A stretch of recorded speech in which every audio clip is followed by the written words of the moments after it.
Dominica, good afternoon to you. Welcome, welcome, welcome. Welcome to the Talk on the Block. If it's on the block, we will talk about it.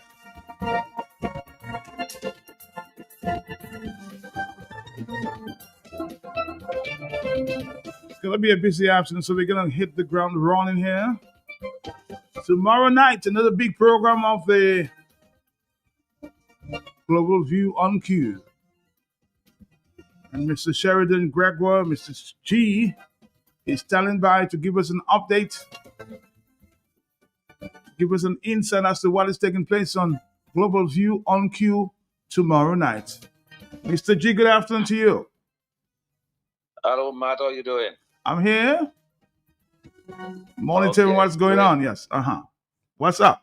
Yes. Well, this Tuesday night, it is our 6th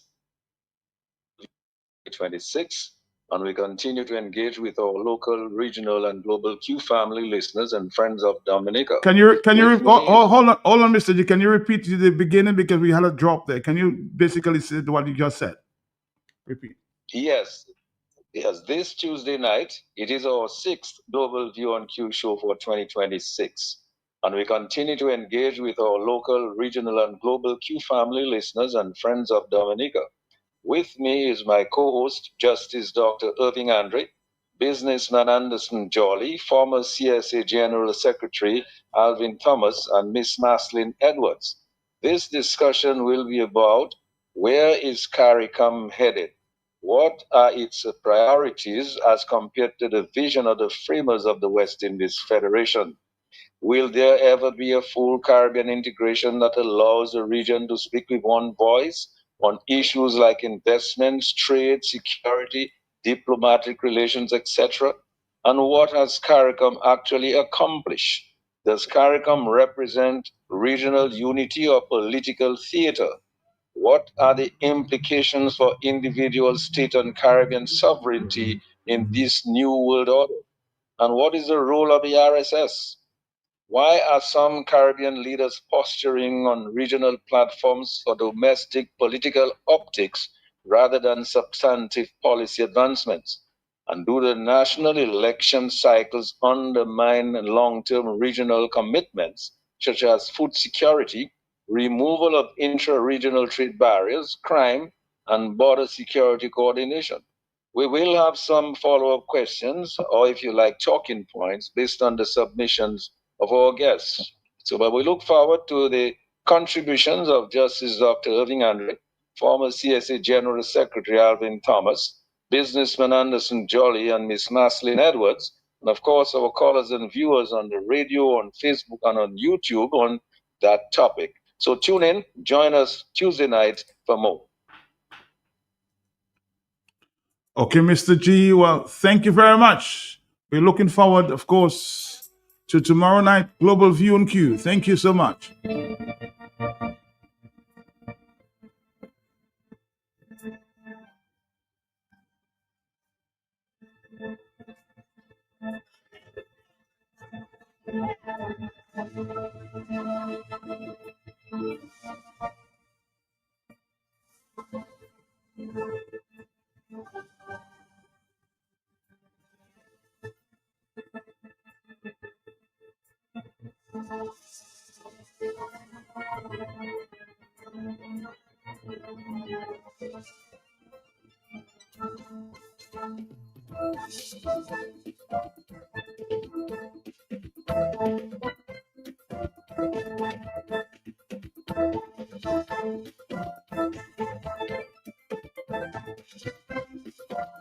Somebody's asking me whether they've been able to figure out what's the cause of the fire. No. All I can tell you for now, investigations continue. And we have standing by, of course, one of the directors of the Jolly's Pharmacy.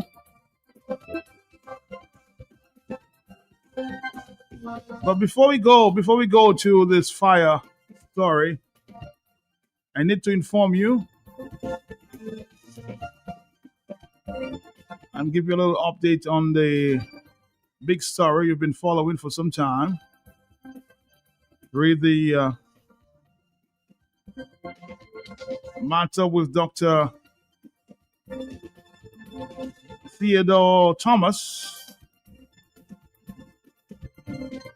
who was charged or is charged with attempted murder for discharging a firearm in the public space.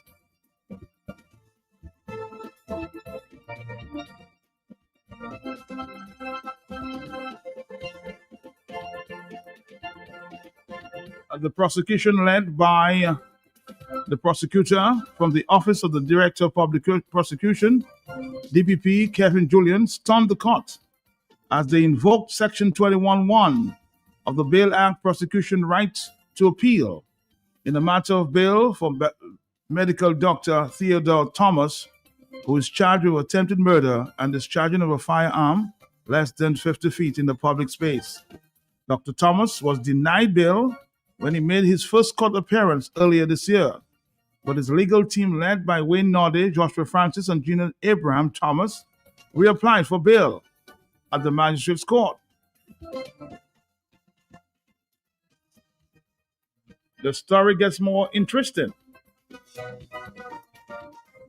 More interesting.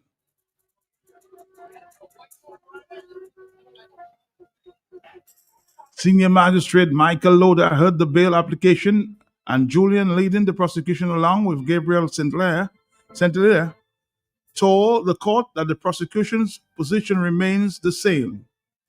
They are opposed to bail. Norde, in addressing the court, stated that the defense was not armed with disclosure and was not able to determine the strength or evidence of the witness statement when the first bail application was made, which is critical in a bail application, and it is a critical factor for the magistrate in his discretion in granting bail. He said his team is now armed with partial disclosure, hence a new bail application, which is a new circumstance, along with the witness statements of the victim. Julian, on the other hand, brought the victim, Athenia Dodds, who is in a wheelchair, bound to court to testify, telling the court what she had been in an intimate romantic relationship with Dr. Thomas from 2025. She also detailed her house situation, explaining that she was flown to Martinique for further medical attention, has severe pains, has a bag, and health remains at risk. Hold on, stop.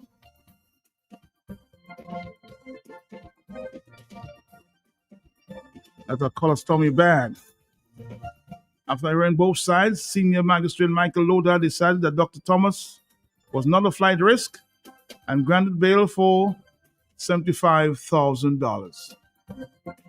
With sureties, he was asked to surrender to the jurisdiction of the court, report to the Rosenberg Police Station every Monday and Friday from 7 a.m. to 7 p.m. Surrender all his travel documents, not to interfere with the victim or any witness, and was forbidden from leaving the state without the permission of the court. However, his freedom was short-lived, as Julian thanked the court for its decision, but gave notice that the state had invoked Section 21(1), where a magistrate's court grants bail to a person who is charged with or convicted of an offense punishable by a term of imprisonment of 3 years or more, the prosecution may appeal to a judge of the High Court against the granting of the bail.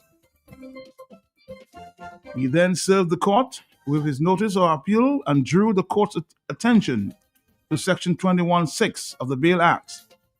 On receipt of the prosecution of the oral notice of appeal under subsection 4 from its decision to grant bail, the magistrate's court shall remain in custody the person concerned until the appeal is determined or otherwise disposed of.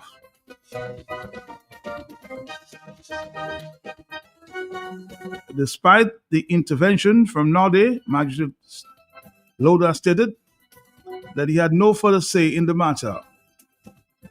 So it appears that the bail was revoked. And for the first time, I'm being told by law officials, the DPP and its team has rejected the bail application. So it's back to jail for Dr. Theodore Thomas. Although the magistrate, as I said earlier, granted him bail of $75,000, it was opposed by the DPP. From my information, speaking to a lot of legal persons, this is the first time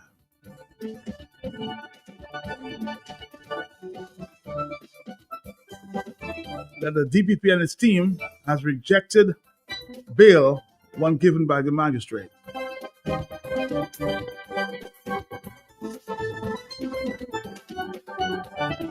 So our doctor, Dr. Theodore Thomas,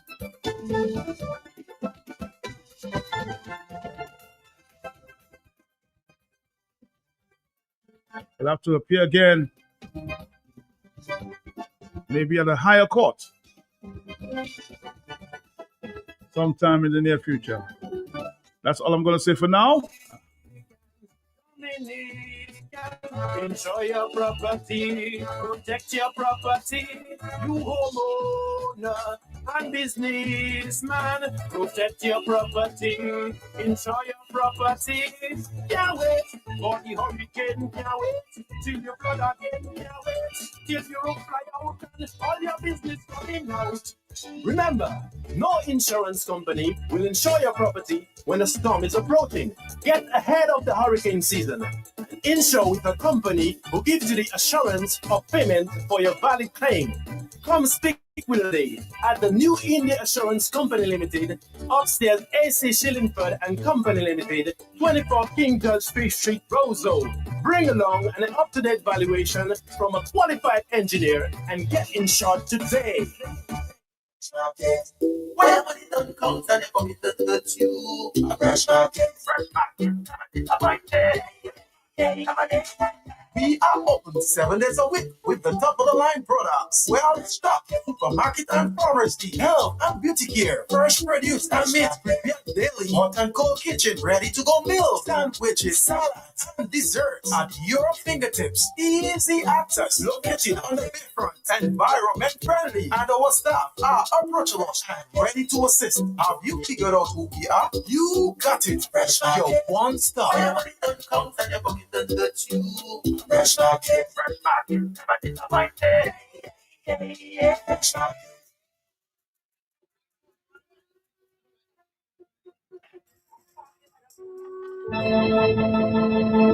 Just before we move on, just want to inform that the National Cooperative Credit Union, NCCU, informed its members and the public at the La Salette branch in Point Michel that the La Salette branch in Point Michel is closed today, March 2, 2026, until further due to a system connectivity interruption.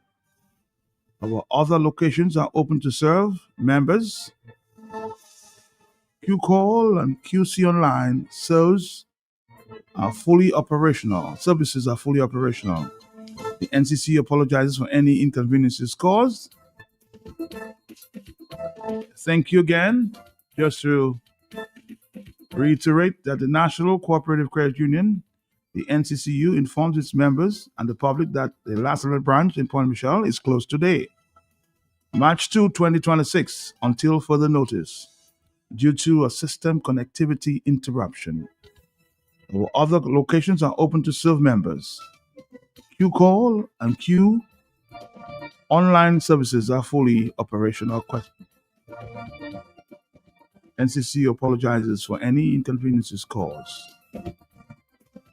Thank you, thank you, thank you.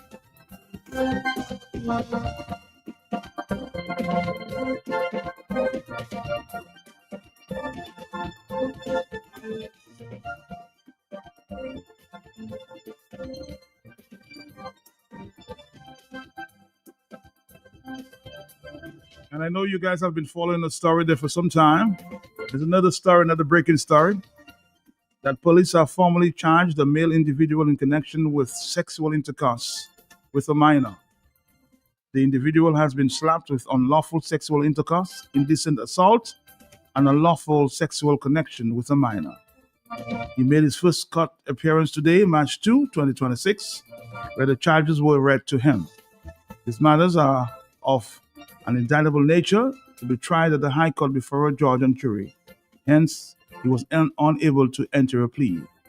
The prosecution did not object to bail. However, his lawyer, Wayne Nodde, informed the court that they were not ready to deal with the application. As a result, he has been remanded at the Dominica State Prison until March 6, 2026, when a formal bail application will be made. The matter was then adjourned to Monday, June 22, 2026, for case management. There are the two breaking stories here this afternoon, of course.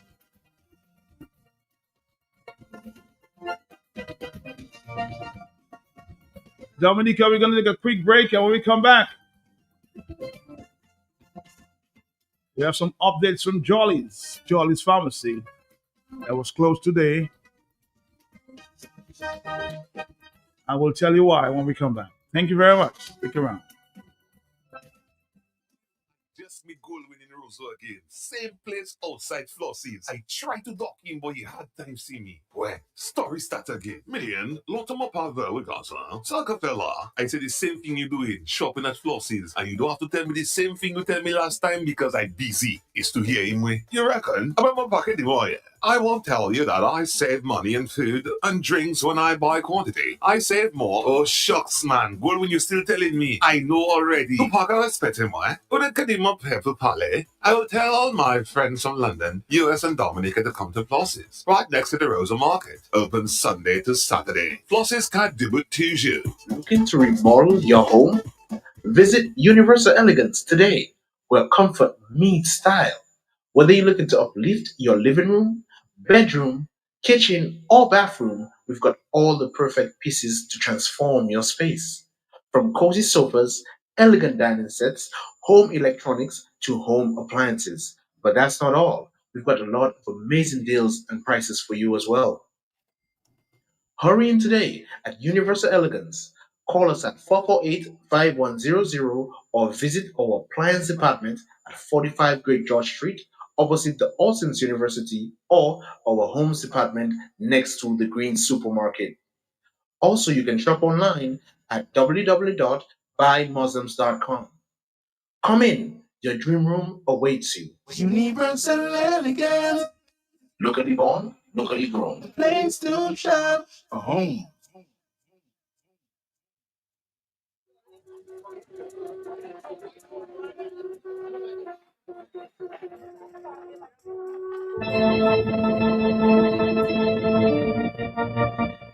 All right, Dominica, good afternoon to you again.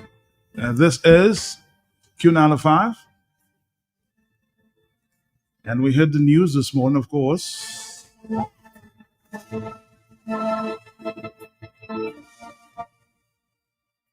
That our beloved Jolly's Pharmacy was closed today. Yeah, I can tell you I went to the other branch, one of the other branches down in the Fockley area, the mega store. That was a big rush. So all traffic moved to the other side. So let's say good afternoon there to Trudy. How you doing this afternoon there? Matt, good afternoon. Good afternoon to your listeners. It's busy. It's a very busy day dealing with a lot, but of course here on Q95 to speak to what's going on with Jolly's Pharmacy. All right, let's just hit the ground running at this time.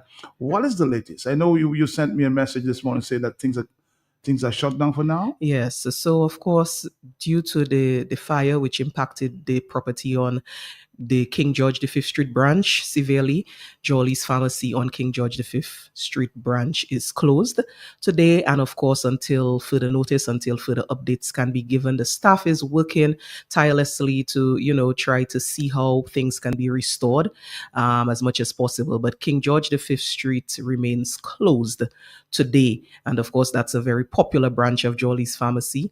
But the pharmacy has other branches and they are open. So the Great George Street branch is open. And as you mentioned, Matt, in Fockley, Jolly's Mega in Fockley is open as well. And so we're basically asking customers to use these branches if they're in the Roseau area to fulfill whatever business they would need to at Jolly's Pharmacy. Anything else you can report? I know the gym was totally damaged. Yes, so Fitness University, which is upstairs, the pharmacy at King George V Street, suffered some serious damage. The clients of Fitness University have been written to, and it's a family, the gym family, Fitness University, it's a family. They have been told that we'll be trying our best to restore function, but we don't know when that will be. And so, of course, it's closure for now for those of us who use Fitness University there on King George V Street. How was the staff reaction there? I think the staff was taken by shock, and everybody is trying to come to grips, come to grasp with what has happened in the early hours of this morning to what is an employer for many people and a home, a family name for the rest of Dominica. So if you have any questions in terms of your medicine, who do you call? Well, as I said, the Great George Street branch is open. Jolly's in Fockley is open. The pharmacists are working there. Of course, if you're in Portsmouth as well, Jolly's in Portsmouth is open. And so if customers have any questions, queries, these two branches in the Roseau area are open to serve. What we're asking customers to do, however, is if you have medication that you need to purchase, prescribed medication, that you walk with a valid prescription when you go to Jolly's. You also, if you have a medical book, you can walk with your medical book. Or if you have the packaging of a previous prescription with the label that you can bring in, that is also something that you should walk with. So a valid prescription, your medical book, if you have that, and or the packaging of your past prescription, that will assist the pharmacist there at the Great George Street branch and at the Mega branch in Fockley to help you fulfill your prescriptions. So we have some a difficulty in terms of the data sharing platform for prescriptions. But if you come in with your valid prescription, with your medical book, or with the packaging of a previous prescription, the pharmacists there are equipped to assist you. How much damage did you notice yourself? How much damage was caused downstairs? I know there's a lot of water there. Yeah, I have not been able to see myself. As a matter of fact, when I did try to access the building, it was cordoned off, and the police are doing a very good job up to this time of keeping people, away.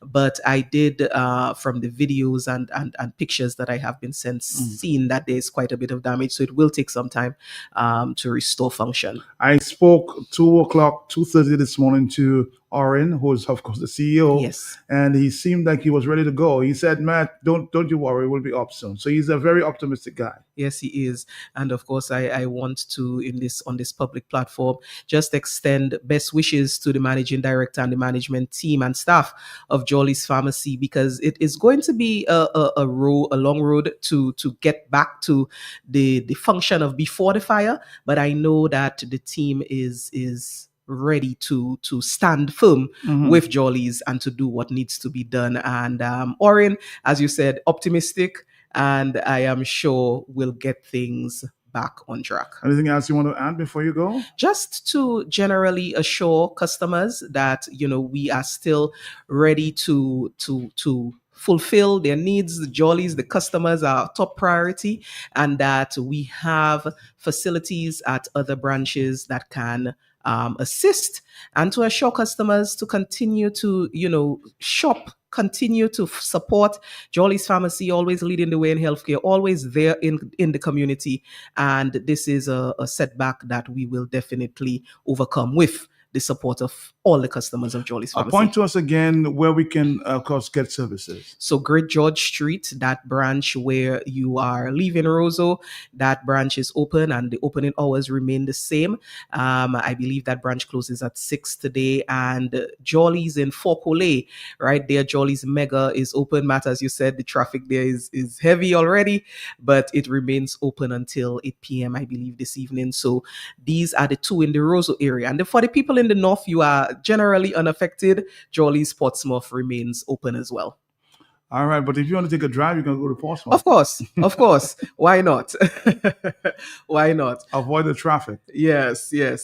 Just take that drive. And of course, the facility in Portsmouth is nice and big and, really, really up to top notch quality. So, Matt, it's a very daunting sort of experience to see damage, to a brand like Jolly's. But once again, hopeful that things will be restored and we can get back to full coverage in short time. As a matter of fact, I have one of the Jollies on the line with me. We'll be talking via StreamYard because he was one of the first persons who actually received a call to see that this facility was on fire. So he'll give us a story. Yes. And I know a lot of Dominicans.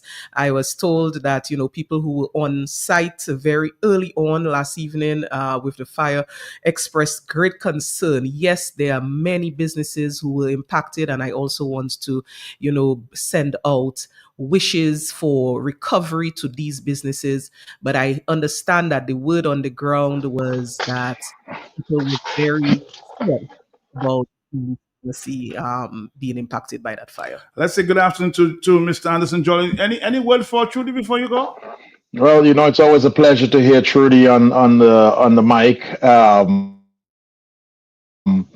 It's a sad day. We've lost a lot, and I think we've lost a lot of people don't know we lost 2 buildings, and we lost our entire drug storeroom as well.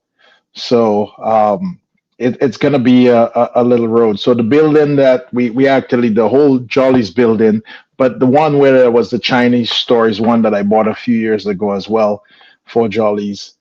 So we lost that building as well too. Well, Anzi, I want to say, on behalf of your entire customer base, I want to say our deepest sympathies, if I should use that word. But, people are actually supporting you guys, and I'm sure we're happy. Thank you. Again, Trudy, thank you for coming. Thank you so much, man.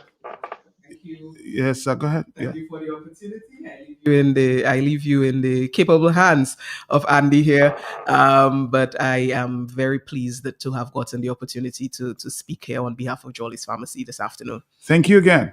And enjoy the rest of the day. Thank you, Trudy. Thank you. All right, Andy, so we're back with you. We want to get to, of course, what happened there on that night when you got the call. It was somewhere, what time? 12? I was called about 2 o'clock this morning. Well, I got the call probably a little before 12. The fire kind of kicked up. I think they kind of noticed it. I got about 11:54, 12:03. Right there, I got the first call that there was definitely something going on with a building on fire that was close to Jolly's in town. And Matt, those buildings are wooden buildings, and not just wooden buildings, but really old wooden buildings. So, and it's hard to say whether we're going to have to wait to see exactly where the fire started or what might be the cause. But it was about midnight, call it, when we got the first call. The fire service got there about 12:34. a.m. this morning and started. I was a little disappointed, though, Matt, for probably one big reason. The fire truck came, and it was not the biggest fire truck that I've ever seen, but it was, you could tell that it was underpowered, and the reason why, the breeze, which was actually coming basically straight off the water, was fueling the fire and helping that fire to spread. So there was quite a bit of wind last night, for those of you all who remember, and that really helped the fire spread a lot. So I think the fire services were outmanned by the fire immediately. It would have been nice to see a few extra fire trucks there. And I believe another one probably showed up a little later in the morning. But I think the one fire truck showing up was definitely on the man. I got a call from friends at first, and then I actually got a call from the police department letting us know that we should have somebody there down at the pharmacy. But Matt, it's so surprising. It's Sunday night. A lot of people either turn off their phones, spend time with their families. So a lot of time, it's very hard to get a hold of people. And I don't know if you're one of those people, Matt. Do you turn off your phone when you go sleep, Matt, sometimes? Is that what Sometimes, but luckily, last night, I was going to the bathroom, and then my phone was ringing constantly. I was wondering, what is the emergency? So I went and looked at my phone, and it was my friend, as a matter of fact, from Marigot, saying, Matt, there's a fire close to Q95. So I turned on the phone, and I saw the fire in that proximity there. I said, let me go find out what's going on. So I jumped. I was there in like 5 minutes. Yeah, a lot of people turn off their phones, but Matt, it's shocking in a day and age like today. And one of the things that would have been nice is if there was a way to alert the entire public if something was going on in a particular area. And at Carnival time or at Creole Festival time, for instance, Digicel or Flow has these blasts that they send out, which is the telling you where the party is or what type of discounts that Digicel is offering. It would have been nice to have something like an alert. And in the US, for instance, we have an Amber Alert if a child goes missing, and we have different alerts, flood alerts. So everybody who is in that area or whose phone is naturally in that area will get this loud buzzing song. It doesn't matter whether your phone is off or on. This thing goes through your phone, and it gives you this alert that, hey, you need to pay attention to what's going on here.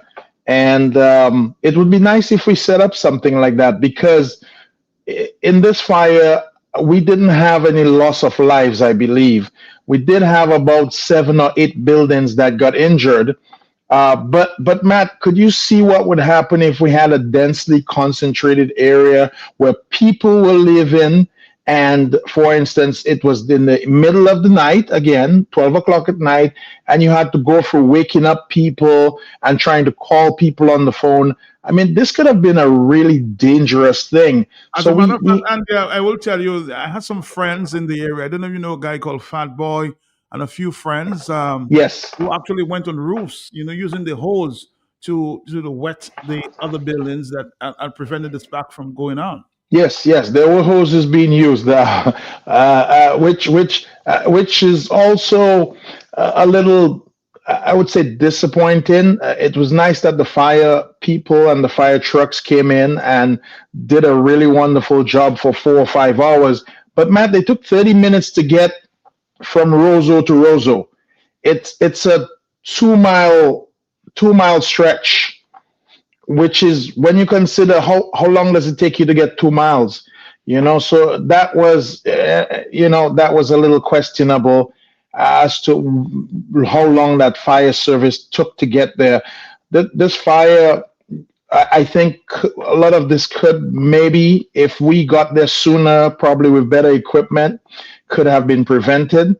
But again, loss of human life. We lost a lot, and I'm hoping that all the parties involved have some sort of insurance, because I know that the place that we rented to the Chinese folks that had the store there, they had a lot of storage there. Us as well, we lost that entire top floor was a storeroom. We have the gym facilities. We lost everything in there. The offices got burnt down as well upstairs. We had a full rack of computers and a server room upstairs. And Matt, I'm going to tell you, people don't understand cost sometimes. So I'm going to put in context what the cost is. The server room that we had upstairs is, and the equipment that was in there, approximately $750,000 US. That's the cost of just one room. $750,000 US for just that one room with the servers, because these were the servers that controlled everything, all the information, the storage, the data, the sales, just about everything. It was backed up, but I mean, this is what it transitions to, the switches and everything in there. You're looking at about $750,000 US to just replace just that one room. So hopefully everything was insured. The drugs that were upstairs, anywhere you're looking at anywhere about $2 million worth of drugs that just went up in smoke this morning, just like that. And it's really sad. Plus the buildings, of course. We're not even going to talk about the buildings and the structural stuff, in there. But it's something that we have to look at. Roseau itself is it's fast becoming a place that is probably not viable to business. It's very, very hard to do business in Roseau. And Matt, one of the most, I would say, crazy or things you can possibly even think of doing is trying to do construction in Roseau, especially on that busy corner where you have a bus stop and you have tourists and you have all that stuff going on. And if you try to do business in that little corridor right there, it's going to be an extremely difficult task to do that. So we definitely have to look at that properly and see what we can do. One of the things people don't understand with fires, Matt, is the fact that fire does quite a bit of destruction. But what finishes the destruction is the fact that you're putting water on the fire. Because once you have the fire burns everything, then you come in and you put water, then all your electricals now have water in them. So now you have to... The medicine. No. Your medicines, everything has water. Your products have water. It's very important, though, that, and I want to share this with people, because sometimes in Dominica we do not really think first before we do things. A lot of that smoke that was coming from those buildings, very, very toxic and carcinogenic smoke, and those buildings, Matt, should be properly quarantined off, and nobody should go into them, or even because a lot of that stuff that's in there that burnt, that's all chemicals. That's all, even the drugs that burn, the drugs, the wood, the paint, all that stuff is so carcinogenic for your lungs. I've met many people who suffered from lung cancer, and they're like, well, how did I get lung cancer? Well, these are the things you have to inhale. You got to get into some of those areas. So I do advise people to use caution. And a lot of people said, when I say, hey, did you go in that fire? Because there's a lot of chemicals that burnt in there, whether it be gasoline, whether it be this, whether it be that, or whether it be paint. And some of those buildings might have had some lead in there. So they said, well, I had a mask on. And I'm like, oh, that doesn't really help a whole bunch. So we need to be very careful when it comes to things like that and pay attention before we go into these buildings. We're a little concerned. Some of those buildings are very tight. But, man, I want to go back to a story. You know one thing I didn't see last night? or even this morning as of yet? I didn't see our Oh, representative before you for continue, Andy, I Roseau. think I have somebody in the line on my. Yes. Of course, we have difficulty with the phone, but you can call me on WhatsApp, and if you want to share Yes. the conversation here this Go afternoon. ahead. Of course, I think Black Pepper's on the telephone. Andy, stick around. Yes, Black Pepper, you want to say something? Go ahead. Yeah. I just wanted to give the Jolly's family and the Jolly's family and the Jolly's employee a little strength now for that Okay. ordeal they're going through and everything, Matt. Mm. It's a sad situation, but at the end of the day, Matt, while we expect accidents, while we expect this kind of things from time to time to go on, we have the responsibility as better thinking humans how we have to operate proactive. Proactive is the key all the time.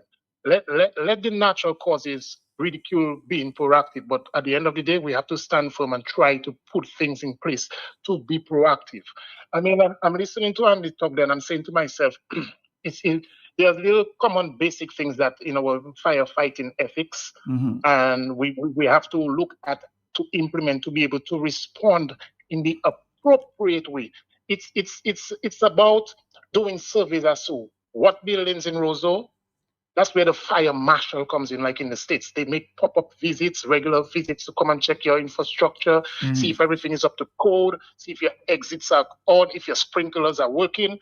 And one of the basic things we could do in Dominica is every new structure, I don't expect you to go into every old thing, but once you have a rehabilitation taking place, then we have to put as part of the planning some preventative measures or measures for alertness that could trigger an alert for a fire straight to the fire station.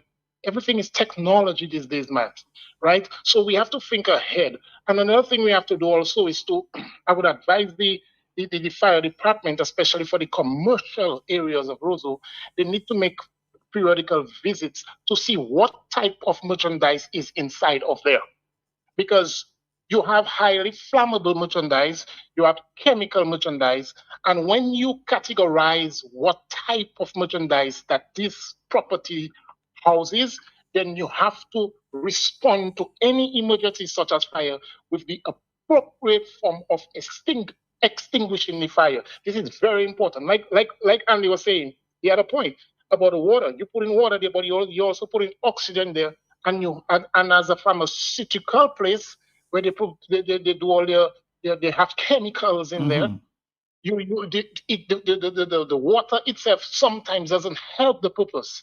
You know, they have different types of firefighting ethics with foam and different things. So before these events take place, there must be a solid database within the reach or the fire department has to have every business place, their floor plan layout, because this is very critical as to how a firefighter approaches and enter and knows exits to fight a fire, especially if you have to enter the structure.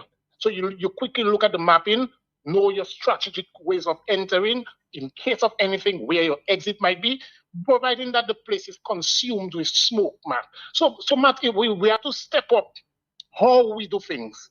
It's not a truck. You can get trucks, just what if that is not established, understood, and implemented, Matt, 100 trucks not going to make a difference. It's working smart, not working hard, and working in the appropriate way to get solution, Matt. But Andy, I just wanted to say hold strong, and I want to leave something with you before I go, Andy, and I want you to repeat that. Just less is more. Always remember that. Less is more. We go convent SMA together as my homeboys that there. Always remember that. Less is more. Okay, Andy? All right. Thank you. Yeah, bless up. Thank you. Okay, cool. All right. Andy, you were making a point earlier as it relates to the... Go ahead, yes?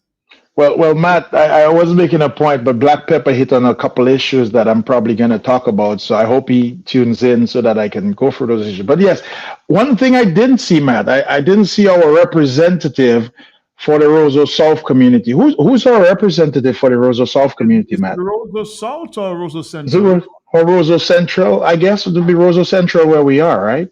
That would be your power up. Yes, Who's that?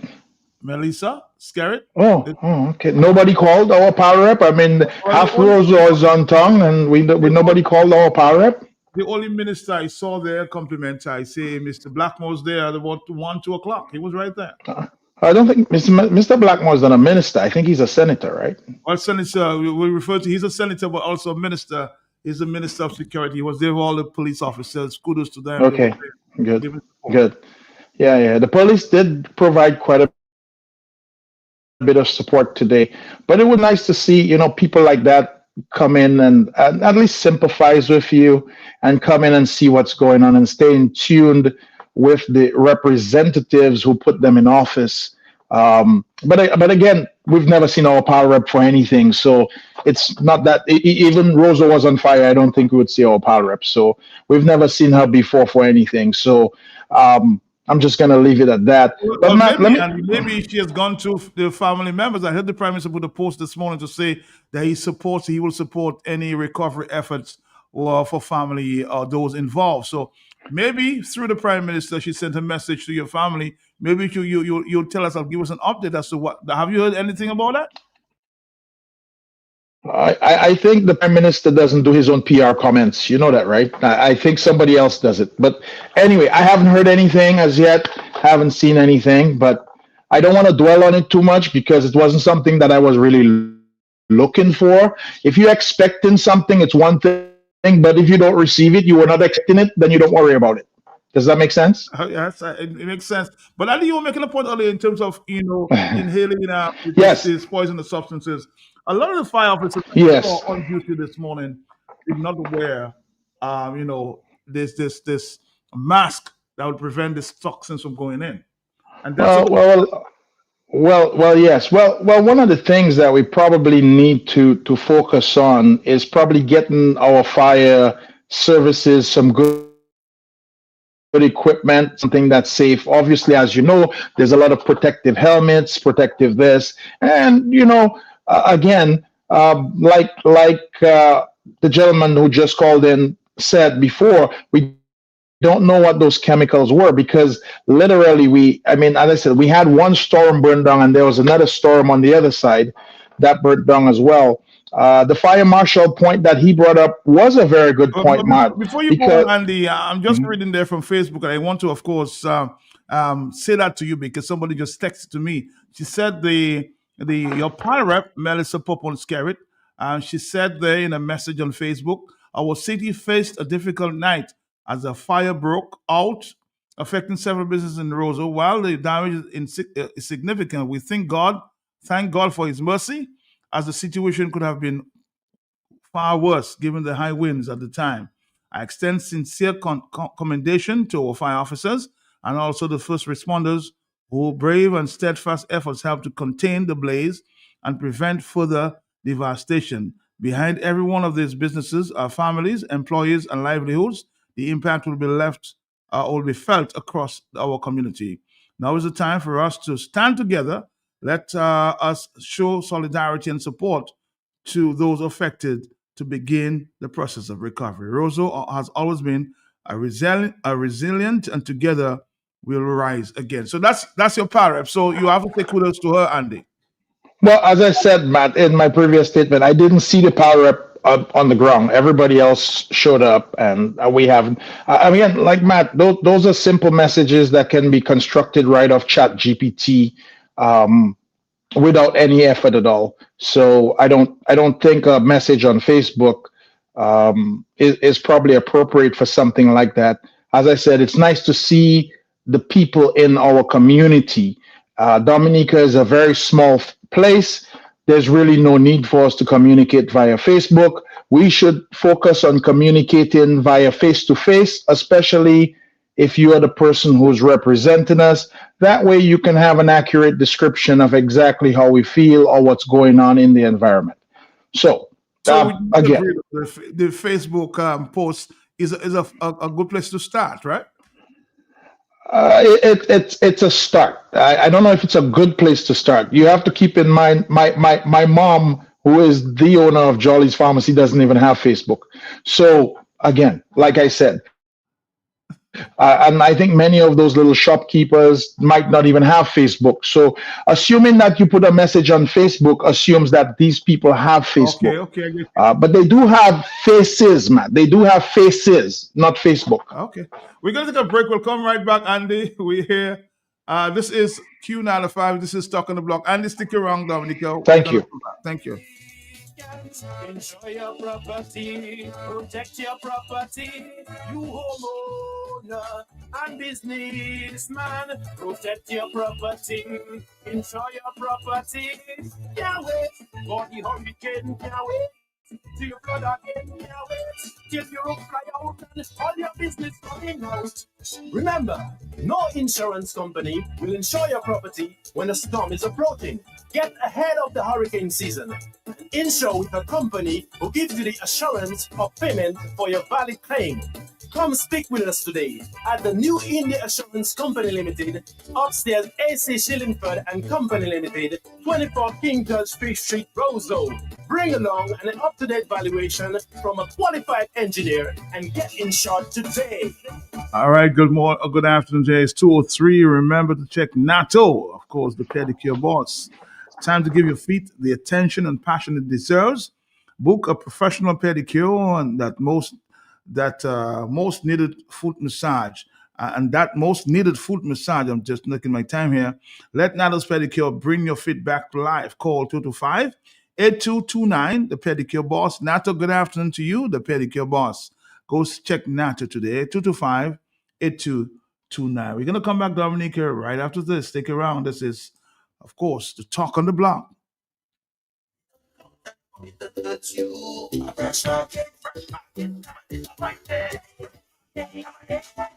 are open 7 days a week with the top of the line products. Well stocked supermarket and pharmacy, health and beauty care, fresh produce and meats prepared daily, hot and cold kitchen, ready to go meals, sandwiches, salads, and desserts at your fingertips. Easy access, located on the bayfront, environment friendly, and our staff are approachable and ready to assist. Have you figured out who we are? You got it. Fresh your one stop. Fresh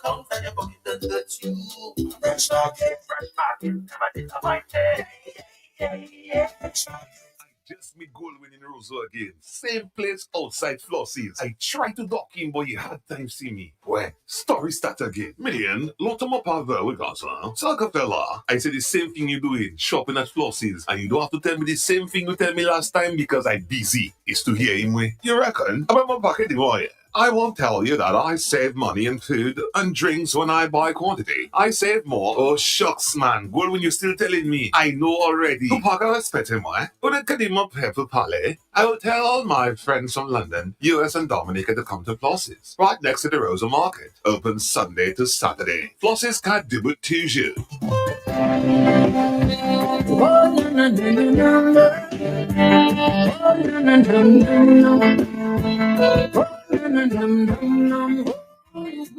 This Tuesday night, it is our 6th Global View on Q show for 2026.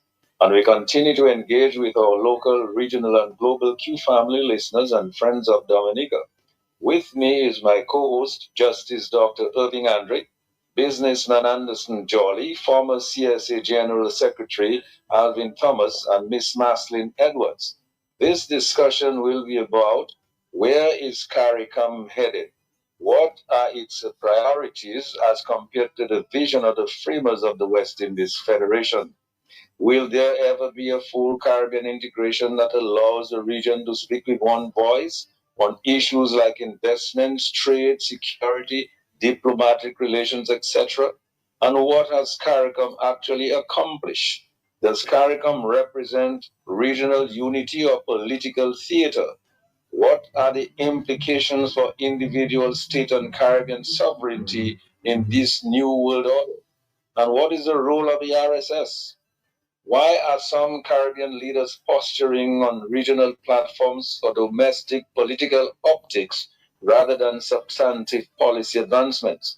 And do the national election cycles undermine long-term regional commitments, such as food security, removal of intra-regional trade barriers, crime, and border security coordination. We will have some follow-up questions, or if you like, talking points based on the submissions of our guests. So we look forward to the contributions of Justice Dr. Irving Andre, former CSA General Secretary Alvin Thomas, businessman Anderson Jolly, and Miss Maslin Edwards, and of course our callers and viewers on the radio, on Facebook, and on YouTube on that topic. So tune in, join us Tuesday night for more.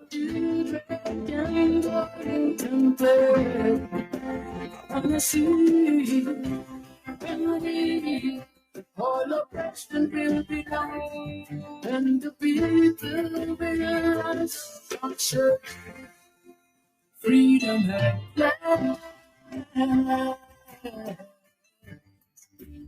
Freedom at last. Remodel your home? Visit Universal Elegance today, where comfort meets style. Whether you're looking to uplift your living room, bedroom, kitchen, or bathroom, we've got all the perfect pieces to transform your space.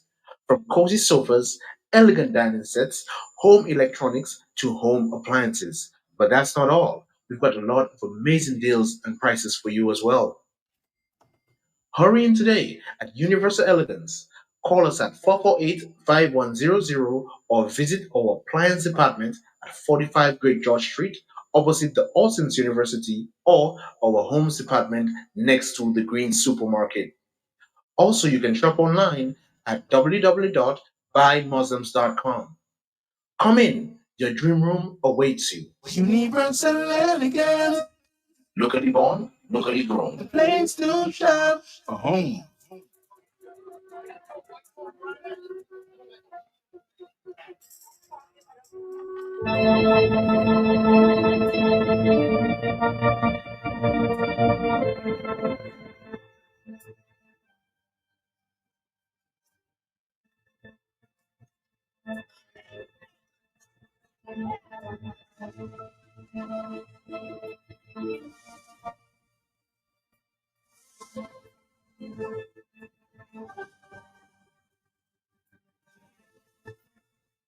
All right, Dominica, we're back. Andy, before the break, we were, of course, speaking to the issues of the equipment used by our fire officers. Somebody said to me this morning, yes, we spend a lot of money on SeaWorld and festivals. Why don't we equip our fire officers with more so they could do a better job? Andy, what's your take? Well, definitely, Matt. The fire officers were definitely outmanned of this fire. I mean, literally, you again, like I said, here it is that we're talking about building an international airport, and we're talking about, oh yeah, it's going to be finished in 2 years. But I mean, where are the trained fire personnel that's going to be manning things like that? Where we had one fire truck show up on Sunday night. If we had, I think, some more firefighting power, it would have been much greater. I saw there was a car that was burnt severely at the front, but here we were trying to out a car fire with water. I think that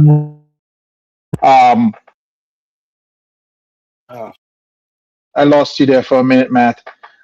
But I don't think using water I don't think using water on a car fire was a very smart move, because I don't think that works. But our fire service does need some attention, and our time to get to the fire to get to a location might need to be improved. So probably maybe some drills, maybe some planning of some routes. Matt, you live in Point Michelle, correct? Let's say this fire was in Roseau. What if we do have a fire that happens in Point Michelle, but while there's one happening in Roseau, and maybe there's one happening in Canfield? Can we serve all the communities together. Do you think we have the capability for that, Matt, right now? No, we don't. We don't. If there are two fires right now, serious fires, we don't have the the ability to. Yeah. So we do need to take a look at those things, and we've spent massive amounts of money, whether it was CBI or the other money that we have in Dominica, on taking care of big fancy hotels, making sure that these things are well taken care of. But we haven't spent time on our fire services and made sure that they have the proper clothing, the proper gear. And probably a few more trucks. So this is something that needs to be looked at, because Stop around, Anthony, because somebody's trying to Go ahead. call in there. Are you Go there? ahead. Yes. Yes, I am, Matt. Yes. And Go. that's the same thing I'm saying. The priority of the government is not on the welfare of the people, because the welfare of the people is garbage truck, it's first responders like ambulance, fire truck, and the things there. You understand? But it's a nice message from our pal Rep Melissa, about the family lives that's going to be touched and all those different things. I'm just saying I didn't hear that during the time when the campaign was set against Prissy Mac, because family lives were touched here also. Thanks. All right, caller. Thank you very much. I think I have a friend on the telephone who basically understands what's going on in terms of the fires. Good afternoon to you. So how you doing? And stick around. Good afternoon. Good afternoon, Matt. I'm fine, and you? I'm doing fine. You have observed, and I know you've seen what happening, and I know you have somewhat of some experience there with fires. What based on what you saw, because I'm getting a lot of commendation there, a lot of praises there for the fire officers doing as much as they can with the little that they have. What's your take? Well, Matt, it was a great experience for them. I think they did quite well, Mm-hmm. but there's still some room for improvement. How can they improve? Well, first of all, I think firefighting is about fire control. How quickly you get that fire under your control, So I think if you observe the main building on fire, the Jolly's Pharmacy, to me, the main door, also the other door on the side, there were no attempts made to open up the doors. At times you have to try to enter the building to find that seat of the fire. It's firefighting. You have to be on the offensive, not just on the defensive, staying on the other side of the road and just throwing water. Yeah. So you have to advance. you would have recommended that the front door could have been opened and attacked from that direction. Yes, you could enter, because there were buildings all at the back on fire, so you could even open up the other door at the back to get access to the other building on fire. There's a side door. Okay. You try to advance from open up that door to get upstairs to the other door. There are certain techniques that you use, Whilst advancing, you could use your branch to always play it up above your head, so any loose materials on top, it would fall, if they have to fall and so on. But that could fall on you. Oh, but that could be dangerous, wouldn't you say? No, that's how I know we fight fires. That's how we used to fight fires. We fight Astapans fire, many fires. Mm-hmm. Most times you have to try to advance to enter the building. Okay. Even the adjustment building on the side where the car was burning there, that should have been out long already. You just advance. Once above you is safe. You feel safe, you advance, you get to the in between the doors, you stand there, you're not going into the building, you stand, you get anything loose above you, and then you just hold the fire. That's firefighting. But that's been brave. Well, a fire officer is a brave man, supposed to be a brave person. Mm-hmm. That's the job. But you have to get dirty. It's a dirty job. You have to go in the inside the building, even after use something like a ceiling hook to get below, because you see all on top of smoke and so on. Mm-hmm. So you use a ceiling hook, you go there, you lift up all the debris and so on to get the water under there. Okay. Even the car fire, as Mr. Jolly said, is gasoline, so there are certain techniques you can use. You just stoop and you go underneath the vehicle and you give it some fast sweep and so on with the hose or jet, and then you get advanced and try to extinguish inside of the vehicle. But I myself, I would not even waste time on the vehicle. I'd more concentrate on the adjacent building, okay. how that building pass, and concentrate on Jolly's pharmacy at the same time. That's the main building. But you Even I saw fire in Cork Street even when Annie building was burning. Right? Fire officers, they stay on the road and they send in the water. And if you observe Annie door, the downstairs, they never really open that door. Right? We always approach the main entrance as much as possible. You know? So that's firefighting. You have to be aggressive. But tell me though, when you sound like somebody with a lot of experience. Can't you pass some of that? Can you pass some of the experience to guys within the fire structure themselves? Well, Matt, just before I left, yes, that is something we all sat down together and we were discussing. Mm-hmm. The way fire officers fighting fires these days, we were discussing these things. Staying across the road, staying outside, and just sending water, sending water. That's defensive firefighting. That's defensive. You know? Yeah, that's defensive firefighting. So you have to be more. You could start defensive. You could start defensive because as you see, the sky was red. It's serious fire. You could start defensive, but at certain time you have to go to pretty transitional mode to go offensive. Okay. Right. So you have to be trained to know all of that. Well, it's training. You have to do ongoing training, constant training, drills. You have to have a lot of drills, a lot of training. In my time, like we'd have like the smoke bomb. So you put smoke in a confined area in a room or something, and we train how to enter those buildings, smoke and so on. Get underneath the fire because fire, the smoke itself, will really touch the ground, you know. So you could go underneath the smoke, ways of entering buildings and fighting fire with the wind. You fight fire with the wind, not against the wind. You know, a lot of different technique, you know. Well, I'm hoping sometime soon you might be able to pass some of that knowledge to the younger fire officers, huh? Well, Matt, I did try, you know, but you know it is in the system. Yeah, it's the friends and them and certain people, they just put them in a corner. No matter how proficient you be in the job, it doesn't matter. That's just the way it is. Job for the boys. But I'm hoping. Definitely. But tell me, because all what I say in there, man, is constructive criticism. That's how the fire service operate. Mm-hmm. Right? For instance, when the men get back to stations later, everybody's supposed to form a line and have a critique. And the officer have to say just a debriefing, just as it is. It's constructive criticism, you know, because people have to learn from the experience and so on moving forward. And it appears that you fought many fires in the past.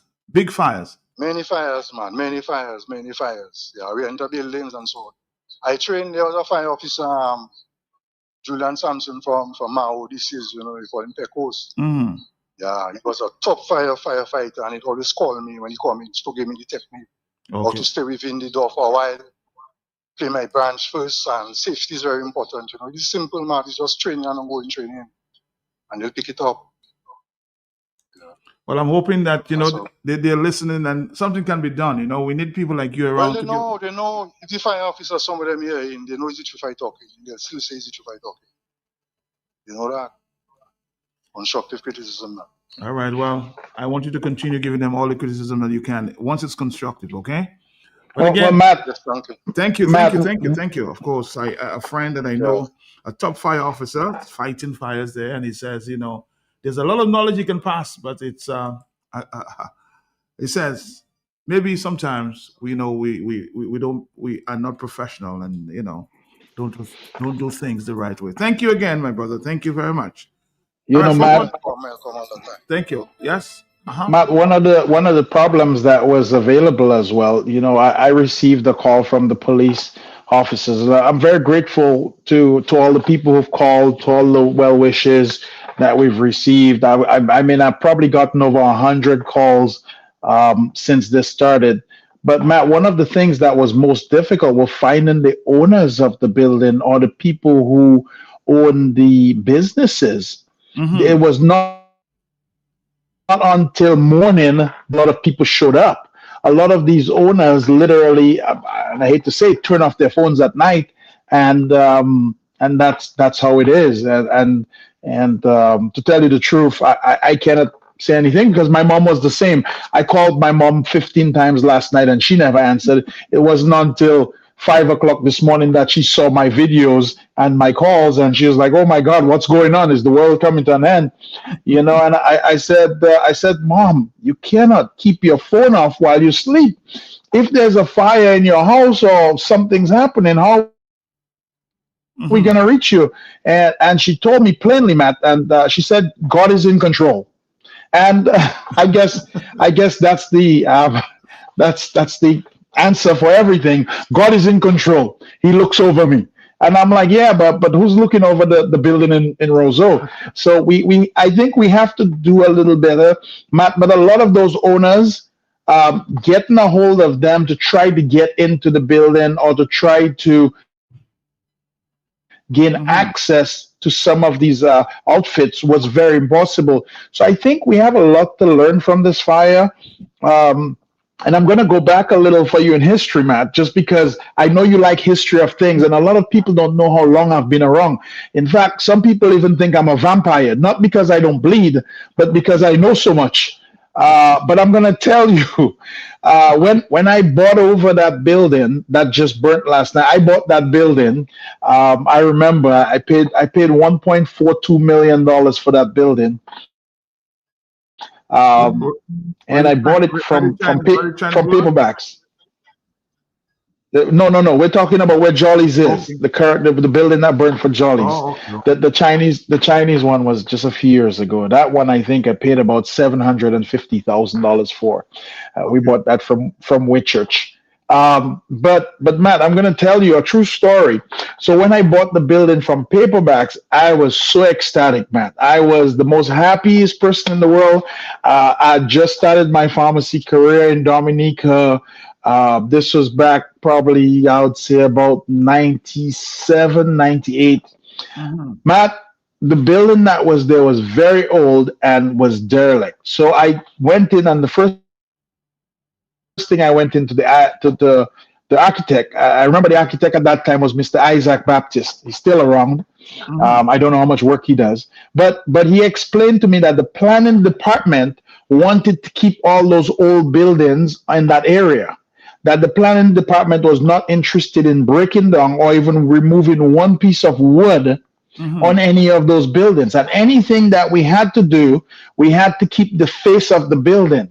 So if you notice the architecture of the first where Jolly's was, the previous one, and then the second building where we currently have the wholesale, and then the second building where Jolly's is, if you notice, we've had to keep that facade at the front and that wooden structure. And it's not because Jolly's was cheap, and it's not because I didn't want to spend the money, because God knows, Matt, I wanted to put myself a skyscraper there. I had the money to do it, and planning denied us, and they did not want to change the building. So even that top portion of the building that burnt, that you see that had kind of the roof structure with the windows in there, planning was adamant that we could not change it, and they did not want us to remove not even a single board on it.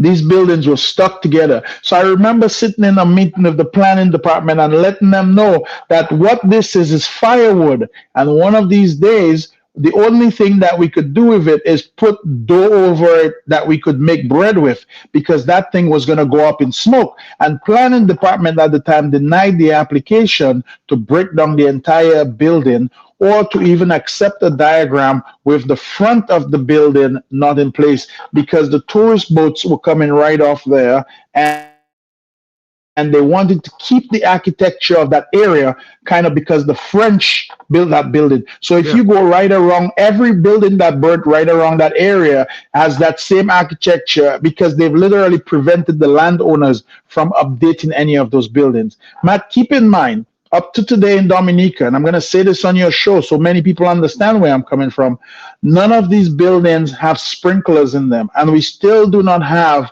a code to have sprinklers in any of the new buildings that we build. The second part about it is that planning does not take into consideration that Roseau is a very concentrated area, and there needs to be more spacing between these buildings. A lot of these older buildings are joined together at the hip which makes it impossible to build, impossible for anything to happen. The only thing it makes there a possibility of is a fire, because if a fire starts in building A, it might as well be in building B.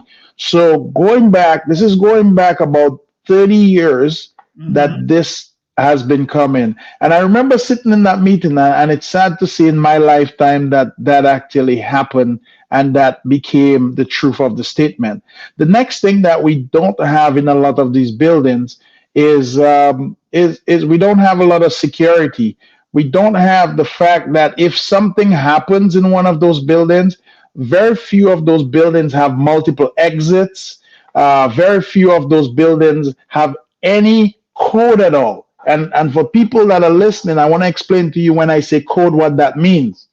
What that means, Matt, is that one door down from Jolly's, they put a restaurant on the top of the building in this, and then below the building, Matt, if you go online, you can actually see it's still there right now. There's the barbecue grill that's sitting right there at the bottom of the building on the corner, sitting right there for everybody to see. And I'm thinking, first you have a wooden building, and then you put a barbecue grill right there in the building.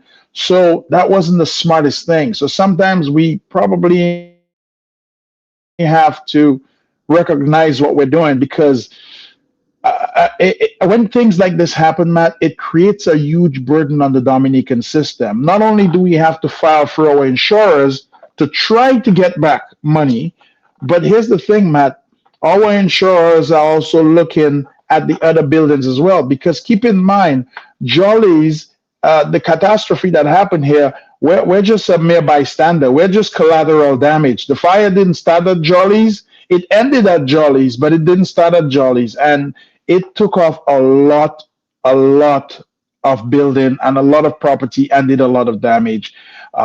So it's going to take quite a while to repair that and to see how we go through. Fire damage is never easy. If you get fire damage, Matt, you might as well just grade everything and start all over again. It's very, very hard to repair fire damage because the fire goes deep and then the water does the rest of the damage. The electrical connections are all spoiled. We have all our computers that were upstairs in our offices. Everything is burnt. So we have to restructure the entire network. So literally, that's starting all over again with anything that we have to do. So that's where we stand. You need some new gym equipment for sure. The university you have. Well, there's and that's the sad thing, Matt. I'm glad you brought that up, because those were some of the first people to call in. Was the people are very serious about their health, and they are gonna need their gym, and they're gonna need everything it takes to keep their bodies in shape. So we're gonna have a slight problem for a little while. So we are definitely at a loss for the gym in particular, because there's a lot of people who kept themselves in shape with that gym. So yeah, but we have to do a little bit better, Matt. At least we can come up with an Amber Alert in case something is happening, to alert people in Dominica.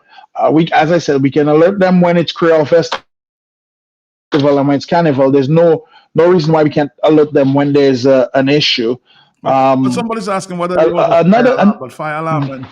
Did you have a fire alarm in the building, though? Well, we do have an alarm in Jolly's. Okay. Yes, we do have an alarm in Jolly's, which has fire on it as well. But we were there. I mean, I remember calling my brother, and he was on the way already to Rosa when I called.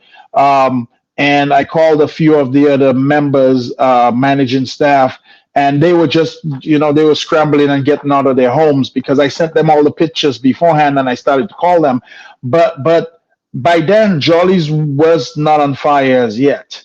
So, but by the time, it doesn't really make sense. By the time the alarm goes off, that thing was burning down already. So, but we were lucky enough to be able to dig this line. Go ahead. 4257. Good afternoon to you. How are you? Good afternoon, man. Good afternoon, Andy. Good afternoon to you. Yes. I'm very sorry for what happened to you all. Jolly has been the number one pharmacy in Roseau, as we know, from inception, way down on just across from where all your building is. How you call that street? Great Judge Street? That's King George. King George. Well, there's King George and Great George. Jolly first pharmacy First pharmacy. was Oh, the way first, up the first, on that the first pharmacy was on Great George. Yes. Great George Street. Right. From there, I have been with Jolly from inception, and I never give up on Jolly. My sympathy is going out to all you. But something I observe in town today, where the hose and them are the fire hose, water hose are concerned. Some hose connect to a hydrant, and they are plastic wrapping the mouth of the hose on the hydrant. Plus the hose leaking. What kind of pressure are you going to get on that? No pressure on that. I've got power, I've got pressure. And if all of them was like that, so with that kind of wind that was going last night, let's say, thank God, some of the buildings were there that are there were not wooden buildings. And we have building like I said this morning, we have a big hospital, but we haven't got the equipment in the hospital, and we have doctors that can do the work at the hospital. It's the same damn shit. Same thing.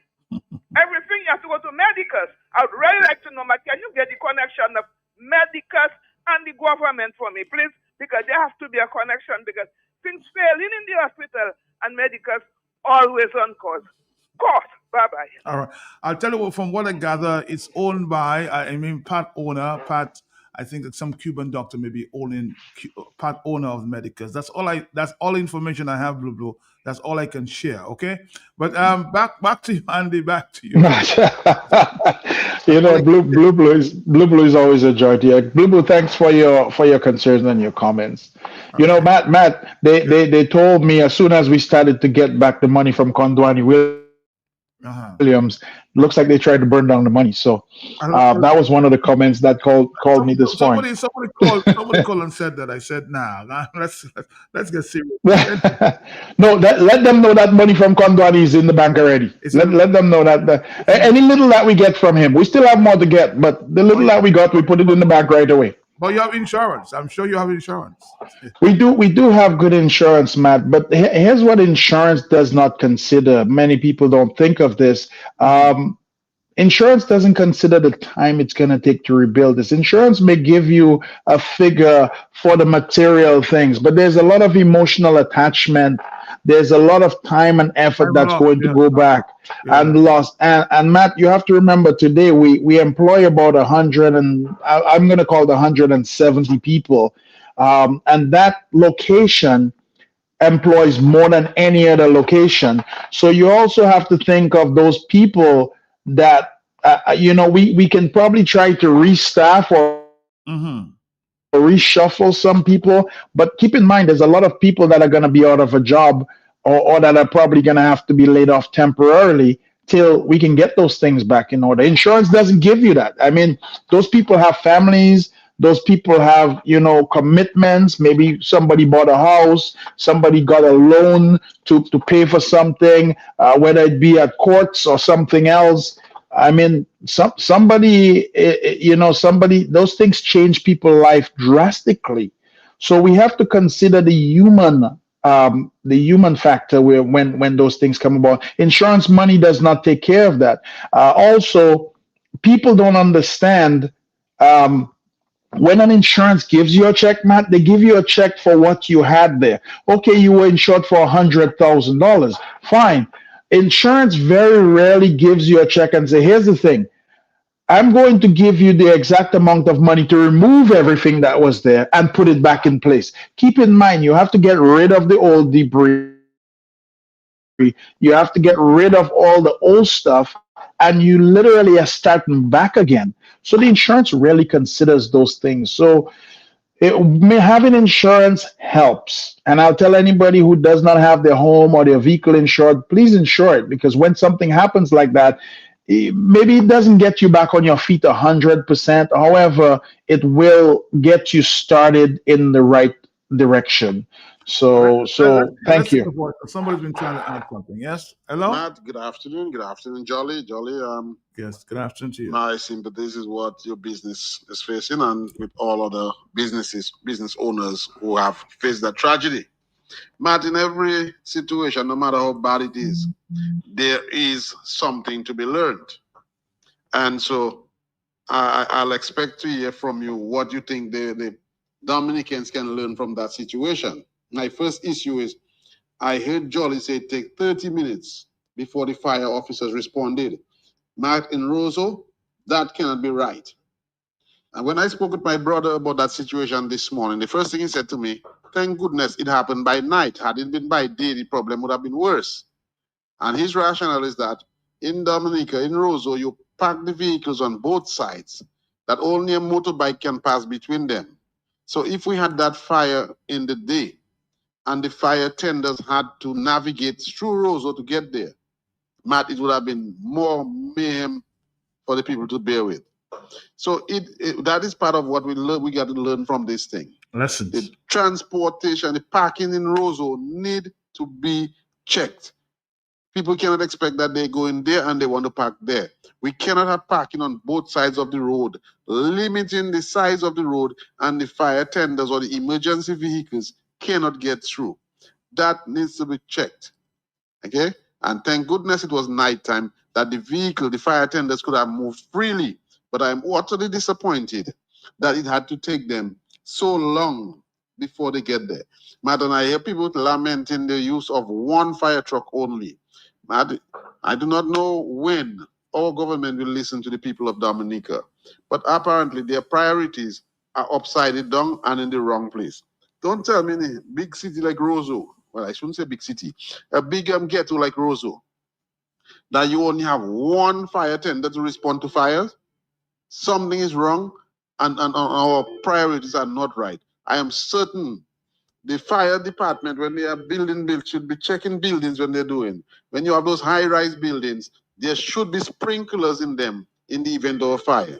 And I'm hoping that when Jolly rebuilds, that they will be looking into that, having sprinklers in the building to take care of any eventuality. Good afternoon. Good afternoon to you. Andy, this one for you. Sprinklers in the next building? Well, Matt, keep in mind. It's good that we brought this to light. Sprinklers are definitely something that you have to look into if you build any new buildings. Parking is something that you have to look into if you look into any new buildings. But Matt, keep in mind that I don't think what that caller says will ever happen. And the simple reason, Matt, I'm going to give you this. Look at last year. Instead of our PM, Mr. Roosevelt Skerritt, asking for a gift of a new fire truck, what did he ask for a gift of? You remember? He asked for a Toyota Land Cruiser instead. So he got a gift of a Toyota Land Cruiser, which technically in his mind would serve the Dominican people much better than a brand new fire truck. So anytime we have the head thinking this way, Matt, this is the results that we will get. We will continually get disappointing results because again, what was more important, Matt? If you had to take a vote right now and ask the Dominican people, if we had to receive a gift from a good friend and he's going to send us a gift worth about what, $92,000 US? Should we get a fire truck or should we get a Toyota Land Cruiser? Which one do you think the Dominican people should have said? What do you think? Let's take a vote on that right now and see what we come up with. Instead, we have a Land Cruiser that landed at the cost price of $120,000 US to get to Dominica, but we had one fire truck responding to a 5-alarm fire in Roseau on Sunday night with a few firefighters. And it's nice that when you put that guy on the line, he said what we should have done is attack the fire. We should have been on the offense and defense. Yes, it was nice, but you know, Matt, they were outmanned, they were outmatched. They did not have the right equipment to start entering buildings and running down the fire. This fire should have been under control when it hit the second building if everybody had showed up in time. Instead, this fire took down 7 buildings of 7 different businesses that today the government will lose revenue on. Today, people will not have jobs in. And today, the owners have to start figuring out how to start all over again, or even the fact if to start all over again. I mean, I can tell you the pain and sorrow on my poor mother's face because she called me this morning, Matt, and you know what she says? She said to me, she says, Andy, I'm almost 80 years old. I cannot do it again. She says, it is going to be up to you to sit down and decide, you guys, to sit down and decide as a team if this is the place that you want to start over again. Well, Matt, when you tell a guy like me that I'm 52 years old, I mean, try starting over at 52 years old. What are we doing? So my brother is in his late 40s. So here it is that you're going to have to sit down and decide if to start all over again at 50 years old. I don't know how many people have the strength to do that right now. It's very tough out there. And our leaders need to understand this is very, very tough terrain that we're dealing with. Things are more expensive than they ever been. The price of materials are more expensive. And not only that, Matt, there's a lot of uncertainty right now as to what the future will bring. We do not have a clear and charted path for the future. So there it is that we now have to sit down and decide if this building there in Roseau should be rebuilt. And I'm going to tell you, Matt, it's going to be a very tough decision to say yes to rebuild a building like that in Roseau. So that's a good one. Somebody's agreeing with you, Andy, and saying here, Matt, Melissa Cruz should come in person on the spot. A Facebook message can't cut it. Matt, stop making excuses for her. Did I make excuse for her? Somebody's saying Melissa should be there on the spot. Well, Matt, I think you probably did because you said the Facebook page message. Yes, I was reading that. Matt, we got. Yeah, but we have to remember that Facebook is just media stuff. You can glamorize anything. You know, the nice thing about the pictures on Facebook, Matt, they don't have to be real. You can Photoshop anything and make yourself, you could make yourself into a boy, a girl. You could make yourself black, white. I mean, you could do anything on Facebook. So the question is, when you see things on Facebook, how believable and how genuine are they? And anything that's taken off Facebook and is materialized into the human brain cannot be a guarantee. It cannot be taken sincerely. And a sincere and written, heartfelt comment, you have to really feel it genuinely from the person's heart. And Facebook does not give you that, Matt. I'm sorry. So they're right. You should not make excuses that Facebook is a form of communication for those type of things. All right. Let's see if we can get to a voice that a lot of people have been trying to get in there. Let's see if we can do this. It's our telephones are giving some issues. Again, the digital number is 616-425-70 you want to share. Yes, good afternoon. Matt, you and Andy. Andy, sorry about the fire which took place in Roseau, and I'd let your family building engulf into the fire. However, Matt, it's a good time. I always say that I left Dominica to at least gain some more outside knowledge to what I have or what that has been left out, Matt. And Matt, what this fire officer has been saying, Matt, is true. Matt, we have a building, it's 9th floor, we have 180 something residents in a senior living building. And Matt, every 3 months, Matt, we have our fire drill for even case of, Matt, they're not waiting for a fire, Matt. Matt, there's fire drill, there's tornado drill, Matt. And Matt, fire officers, Matt, where I live or in the United States, Matt, have the authority, Matt. Once there is a fire, it's nothing like your insurance or your building closed and Matt, they break and open the building and put off the fire. You're out in a fire and I'm hearing that Jolly's door is closed and you're just sending water up in the building going down, Matt. Matt, what kind of a training, Matt? Matt, is the same thing, Matt. This country, Matt, and its leadership and its government needs to get out of there, Matt. We can wait every time when something happens for us to call on this government, Matt, and say, why didn't you this, why didn't you that? What is the role of a government? Is it just for Siwo rum, and just rum drinking? And that's all this government is concerned about, damaging the youth.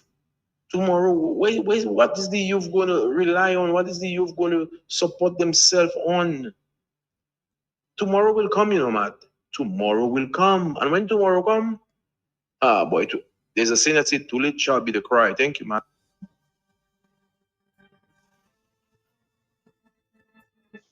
Somebody says these people in government goes to everywhere in the world and they see the system how it works, and they would not even do the same. I don't understand them at all.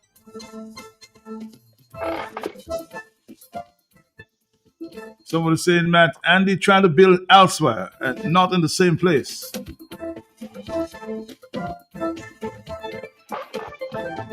I'm just reading some messages there from the Facebook page. All voice notes, stick Good around. afternoon, Matt. I heard Andy ask a question. If Dominicans will have had a choice to choose between the Prime Minister or the government of Dominica receiving a fire truck or a Land Cruiser, what would they choose? In all honesty, those idiots will choose the Land Cruiser. You know what they will say? But if the Prime Minister don't have a car, he need a car because he's the Prime Minister. Dominicans' mentality is that Scary deserve more than they do. Skerrit is their servant, but yet still he deserves better than they do. So trust me, I think they would still choose the Land Cruiser. They will still choose Skerrit pay. They paying $60-something thousand a month for Skerrit to stay in a house. So they will still choose it. That's not even a question. They will still choose because I love my PM. They love their PM more than themselves. So they will still choose it.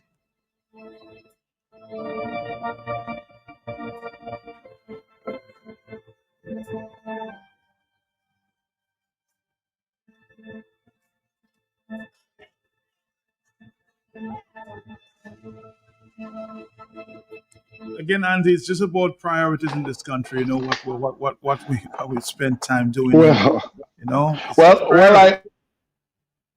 I hope that wouldn't be the same. People are getting a lot of examples here of the way we do things, and the way that things are done. You know, Matt, last time I was on your show, remember we had the question that we found out that we were getting brand new garbage trucks, and the garbage trucks that we were getting were not brand new. So obviously, the person that procures these things are probably not really understanding exactly what it is. But when the PM gets his stuff, he gets brand new stuff, and then when we get our garbage trucks, we get used garbage trucks. So I don't know what the relationship is, but we have to get our ducks lined up, Matt. And this fire is going to take a lot out of the Dominican economy. That's a very, very popular spot there. There's a couple bus stops right there. But I think there's a lot of lessons to be learned from there. We definitely have to have, and I don't know if it's the fire chief that needs to make the request for equipment. Blue brought up a very, very important point that the hoses were leaky and this was happening. We need to do better than that, Matt. We have to, if we want to have this futuristic country that we're talking about, we need to understand. Maybe Andy should get a few hoses for the firemen if they request it, huh? Well, again, it would be nice to get those things. Matt, you know, I'm going to tell you a true story. And this didn't just happen to me alone. It happened to Thompson as well. I am happy to help. But a lot of times, Matt, if the request doesn't come, people don't understand. If the request doesn't come from an official level, then nothing can happen. It's been seen many times, and you've had people on your show before that have brought things into Dominica to donate, and they're not able to get it for customs. We've had people. I remember Thompson Fontaine you had on your show one time, and he was able to procure stuff, but he wanted just a letter from the administration saying this is to use by the government of Dominica, and he had a significant amount of difficulty just getting that recognition. So a lot of times, a lot of us are interested in helping, especially in the diaspora, Matt. We want good things. But Matt, we also have to let people know that sometimes our politician prevents the help from coming along. We do not get the help that we need. Mervin on the telephone. Mervin, are you there, Colin? Yeah, I'm still there.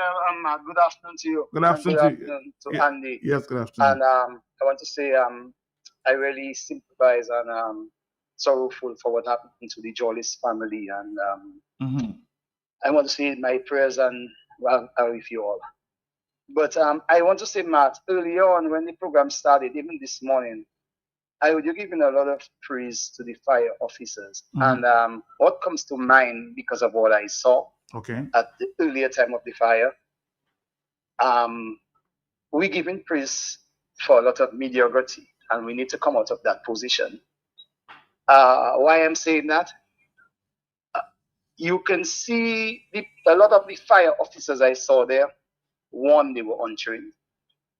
Two, maybe because of the magnitude of the fire, they were also in shock, don't know what to do. Three, when they found, all right, 2 ambulances rolled in. One rolled in on Old Street. One rolled in on that little cross street there. And let me tell you, by where the Waldrons used to be.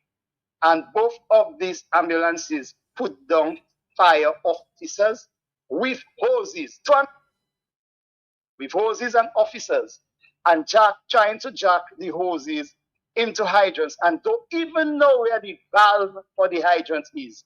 When they opened couple valves right in front of my eyes, in the corner of that cobble road there leading to where Marcel was fixing at the back of Q95, Mhm. no water came.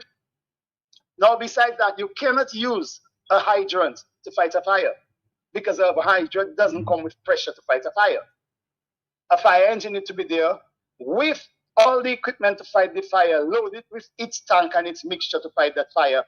And because of the type of fire, that fire was supposed to be fought from the top.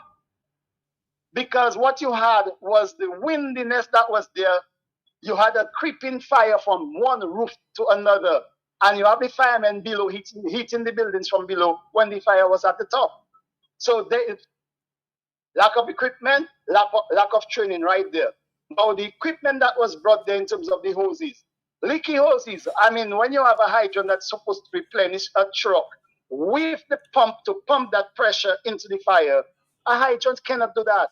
And when you connect the hoses to the hydrant right there on the corner of Cross Street and King George V Street, then the pressure doesn't reach the area, and the heat in that area in the front of the building of Jollies, when the building is happening at the top. When the top start catching fire, you know it must catch because nobody is heating fire from the top. There is no equipment for that.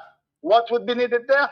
A long truck with a ladder and maybe a mixture of foam or whatever it takes, because you know Jolly is carrying a lot of chemicals.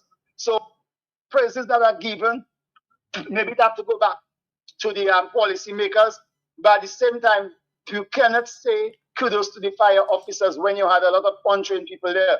I saw a fireman offloading a hose from a Land Cruiser, and he has his phone in the other hand, you know, and that's like Bloomquist area. And one local guy decided where you bring in the hose is not there it's supposed to be, and he went between the back parking lot of Jollies to fight the fire between Bloomquist and Thing. An officer is kind of telling him, no, it's not there, he wants the hose. And he's seeing where he's there now, asking people to help him. Everybody have their phones up and nobody willing to help. And bro, that was the most appalling thing. Now, the police came late, and when some of the policemen came late now, pulling the barriers, they are create another kind of problem. But that is just the water under the bridge. What we really need in this place is really and truly, look at the kind of concept that went down on Saturday, and you have Sunday night into early Monday morning, a big fire. So you're spending millions of dollars on a concert, and then you haven't got a firefighting capability in the middle of Roseau. Imagine how many times we had that talk on your radio talking about one fire engine that's working. Look at exactly what happened now. One truck, not enough, and then when the Land Rover came in to join, the Land Rover came in about an hour late, you know, but it doesn't have storage for water. All it has now is a pumping system and hoses, equipment. And when it started offloading that, even that was too late. By then, the Jollies building was on fire. And it really hurt me because that's when I already left the area, because I could not digest more of that. Because I am seeing untrained people, a lack of resources, and hydrants that don't work. And I'm telling you, I want to add that there. The person who removed most of the standpipes in Roseau was standing right there filming everything. My brother, we just in a sorry state of affairs, and we need to change what's happening from the top. Have a good day. Have a good And day. my condolences, ma'am, and my heart goes out to the Jolly's family, and even when I say the extended, all those who using the gym, the people have to come and get, even Andy explaining there. Look at what happened with the whole database with all the servers they have there. You know what it's going to take to build that back, and even to follow up with people that are on particular medications. It's going to be a pile up at the other two places, because when that database is down, people have to come with their receipts, their book, their follow-ups, and that's going to take to put that system in what is left of the Jolly's family. So my heart goes out to you all. Have a good day. Andy, have a good one. Bye-bye. Thank you. And there are many lessons to be learned. There are some lessons here that we must learn, and as I said, we have to try to figure out how to put things together and get it right. But he's right. I mean, I saw so many pictures, Matt. I can tell you, I probably have 120 pictures on the phone. But I told you from the beginning of this, Matt, when the firemen got there, they were outmanned, they were outmatched. This fire, the fire had 30 minutes on them already. And I don't think they were very prepared for that. There was very little coordination at that time between the police and the fire, which is shocking because they're right next to each other. But everybody's trying to get to my cell phone because our telephones are not working, the landlines. Good afternoon to you, sir. Quickly. Yes, good afternoon. Good afternoon, sir. I'm hearing some strange stories there, and I can't understand, can't believe it. As a former fire officer, we had what they call number one. The number one truck carries around 500 gallons of water. And when we go on a fire scene and we connect our lines to the hydrant, then those lines would go to that truck, number one, because that's where all the pressure would be. We also had a truck, what we would call a hose layer, with all different types of hose on it. And then we had a number two, that was a Land Rover, with pumps on it. So I don't know what is going on in Dominica, what is going on in the fire department. Something is radically and drastically wrong. Something is wrong. Because that's not the way we operated in the time of Herman Burton, or even before that, in Tenderleaf and all these guys. So I don't know who is training them, or what kind of training. And again, as some of your callers said, if you have so much money to bring people to Dominica for concerts, why the heck you can't buy new trucks for the fire department? You can give the police department all what they want, all kind of weapons, all kind of tear gas. Buy some bloody new trucks for the fire department. I am a former fire officer, and I know what I'm saying. Thank you. A lot of phone calls, Andy. Let's take another voice in there quickly. I know. But Andy, isn't that a lesson for you guys also with your system? Why not? You have more than one stores. Why not connect all of them? So God forbid anything happen, your data is not lost. Have all your computer connected, all your files, whatever it is, are connected, so that in the case of anything, at least nothing is not lost. I don't know. Maybe you guys have that. I don't know. But that's moving forward. Probably that, every disappointment can be a blessing. If you guys do decide to build back, at least you have you have a chance to do that and to make things better. So I do pray that you guys do build back. I know it's gonna be hard, but you guys do build, because Jollies have been very significant to Dominica, and I wish you guys the best. Andy, can you speak to that? No, yes, the data for sure is secure, Matt, and the data is connected and backed up. So we do have a lot of redundancies in place, but for sure the data is not the problem, Matt, and the server room was not the problem. The whole problem is just the ability to put all that stuff back together. And again, people are gonna have, maybe we might have one day of disruption, because as you know, Matt, the internet went down a little earlier, and that's why the phone system, Matt, I remember there was an agenda to put all the phone systems below the ground at one point. I don't know if that ever happened. I think it started and then it stopped because we don't have everything on the ground. And then we were also going to put all our lines, electrical lines, we were going to pass those underground. So in case we had hurricanes and stuff like that. But we may have a day or two of interruption. Warren, who is the managing director, genius at work.